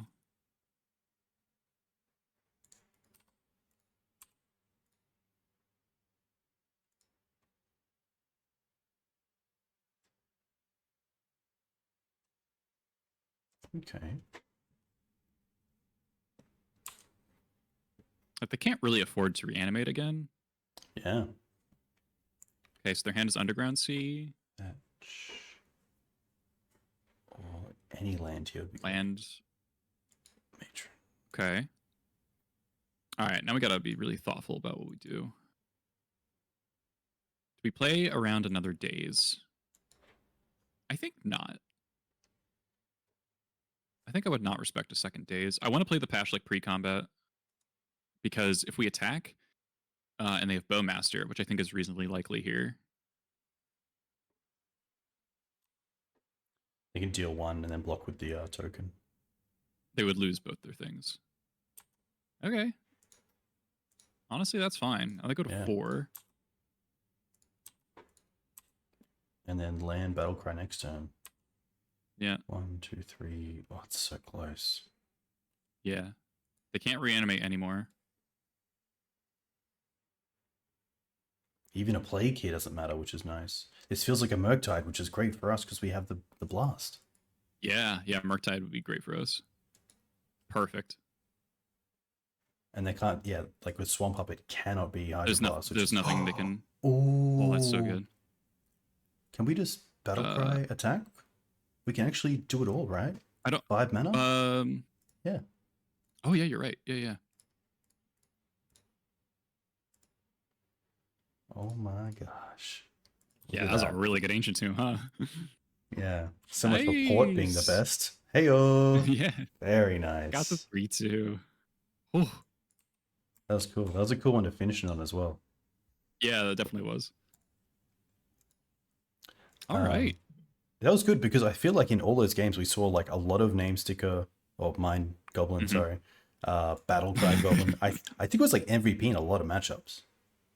Yeah, Battle Cry, like the game won against the second control deck where we were just like, oh, we're like super dead. And like they drew like 8 cards off of Minsk and Vu, right? They plussed and downticked, I think 4 times. Yeah. And then it was just like Battle Cry, activate, kill you. Yeah, that was sweet. And it was like kill you through blockers. Like they really needed Force of Will, and they had already spent. I guess they've gone through I think 2 forces already. So. Yeah. One question I had for you was, I feel like I've seen Reanimate in the boards of Goblins before, and I know with like Scam around, there's been a few people trying it out in some of the black decks. Would you ever look at Reanimate as like a way to combat that deck, or do you think it just naturally... I did. I played a list with 2 main deck Reanimates. Nice. And it's a good card. Like it's just it's not that it doesn't require any particular special metagame. I think it's just like a good card in the deck because Goblins puts its own creatures in the graveyard a lot. And so in the late game, Reanimate can just be like a 1-mana demonic tutor plus put it into the battlefield. So it's just like it's just like your extra copy of Sling-Gang or your extra Muxus they got Force of Willed or whatever. It is obviously really nice when you can steal your opponent's stuff. I don't like playing main deck non-goblin black spells in the deck when I can help it. Because it really messes up your fetching. Like it's not even just like you can add more black sources and make it okay. Like I was playing a basic swamp then, but then every time you fetch basic swamp, it can create issues where it's like, oh, I need triple red this turn to function. I fetched a swamp, so I don't have that. So that's like the tension is really in the mana base, and also I don't think it plays super well with the Mind Goblin plan. I like the thing I like about this build, and we even saw it in this last game where the extra Ringleader can really come in. Like Ringleader drew us a lot of cards this league. Yeah. I think at least combining it 2, 3, 3. We drew 1. We hit there was the one where we only hit Lackey. Yeah. But and then all the other ones I think we drew 2 or 3 cards, and they're usually like pretty good cards.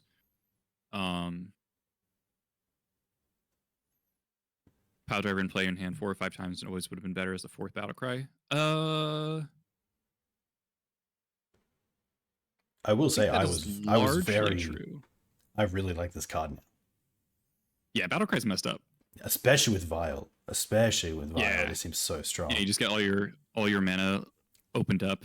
Yeah. So you can just put your stuff in, activate. Yeah, totally. I will say we didn't hit the place where Piledriver I think will shine compared to Battle Cry is often going to be Delver, because Delver, you don't have the luxury of like sinking mana into it because you just need to be like casting spells. So if the fact that Piledriver, does big damage without paying an extra mana cost, whereas Battle Cry requires that, it can be a little bit stronger. I do agree that Battle Cry is the better card right now, so obviously that's why I have 3. It's a 3-2 split. But I could see an argument for cutting 1 Piledriver and going to 4 Battle Cry. Though I think the biggest thing I missed in this league was the 2nd Prospector. Pashalik really didn't get to shine this league because I think we didn't have the available sack outlets. Like there were multiple times in that control game where it was like, oh, they have a Caracas and we have this Pashalik stuck in our hand. But we have enough goblins in play where if we were able to just go Skirk, Pashalik, sack whole board, they would just die. Yeah. So I noticed that a lot. So maybe the 2nd Piledriver comes out to fit the 2nd Skirk. Maybe that's something to look at. Yeah, no, I love that. I think Skirk's just so good. And to be fair, I think in this league it was very like quite mellow. Like there was no Lackey into Muxus. There's a lot of 6s that we started on. So we milled the 6 a lot. I think the Lackey Muxus thing never happened because we were on the draw. Like I think a lot of the control games, if we were on the play, there's a decent shot that those games would have ended on turn 2. Because they cantrip to turn 1 each time, I think.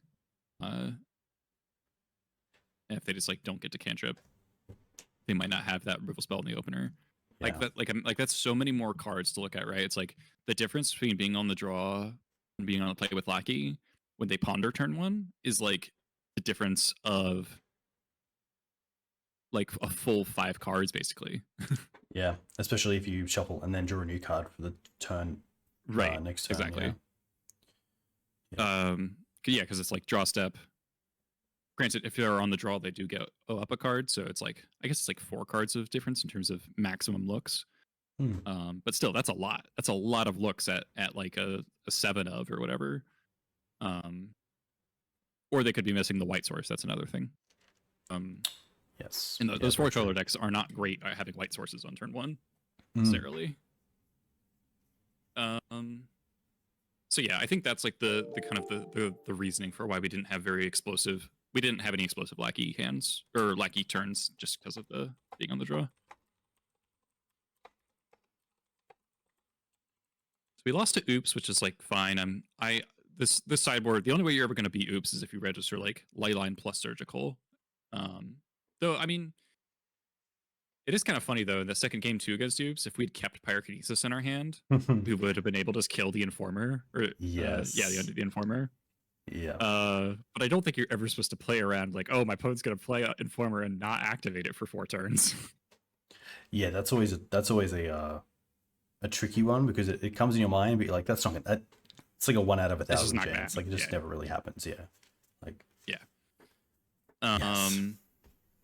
So I think that's the only thing we could have maybe chosen differently. And I could see an argument to keep the Kinesis because it's like, oh, what if you draw a Skirk and then it's really good. But again, only 1 Skirk, so it didn't feel like playing towards that. Whereas if you have 2, like the difference between a 1 of and a 2 of is like very substantial. Which is often why I really try to keep my 1 ofs to a minimum. I don't like how many 1 ofs there are on this list. Like Gempalm is like functionally a 4th expert, so I don't mind that as much. Twinshot is a pretty unique effect, so I don't mind that as much. Cratermaker also kind of fine as a one of, though I don't like it as much. I don't like having a one of Warchief. I don't like having a one of War Marshal, but I just can't find the space for them. But you see, I've got 2 Muxus, 2 Sling-Gang. I try to have 2 Pashaliks when I can. So I it's not insignificant that like this sounds really basic, but the difference between a one of and a two of is drawing it twice as often. You know what I mean? Yeah. Yeah, when you put it like that, like that's huge. It's like, oh, actually that, yeah. Yeah, like a two of, you can craft a game plan of, you know, I'm going to play towards drawing this. Where a one of is like, it's very different. Yeah. Like even in those matches where we didn't like tutor for Sling-Gang, we still saw Sling-Gang a whole lot. Yeah. Yeah, and it's just a good card. Yes. Yeah, it's 4 matrons, but the time frames that matter for a lot of these one ofs don't give you the luxury of matroning for them. Like against Oops, you don't have the luxury of matroning for Skirk in order to turn your Pyrokinesis on, right? Yeah. It's you need that on turn 1 or 2. Exactly. And you're even looking with for the it in tomb mulligans. draws. Yeah. Like you want to be like, okay, I can mulligan, and any hand that has Pyrokinesis plus Skirk Prospector is a keep. So that means they need Pact or Thoughtseize to kill me. Whereas, you know, it's just Matron doesn't enter into it at that point. Yeah. Eli, a huge thank you for coming on. This is very cool. Yeah. It was, I feel like, we had a lot more fight than a 3-2, which is nice. I felt like, in all the games, it was just like small things that potentially means a rookie, just like, I think the control match was definitely winnable, either in game 2 or 3 or both. I'm not sure which. I'd have to like look at the replay and like figure out what exactly went wrong. But that was definitely winnable, and I was happy with, you know, the games we did win. We beat the Lumberjack deck. We beat Blue Black Shadow and 4-color. Blue Black Shadow and 4-color. That's like a decent spread. Yeah. No, I really liked it. I was just happy not to see 4-color again.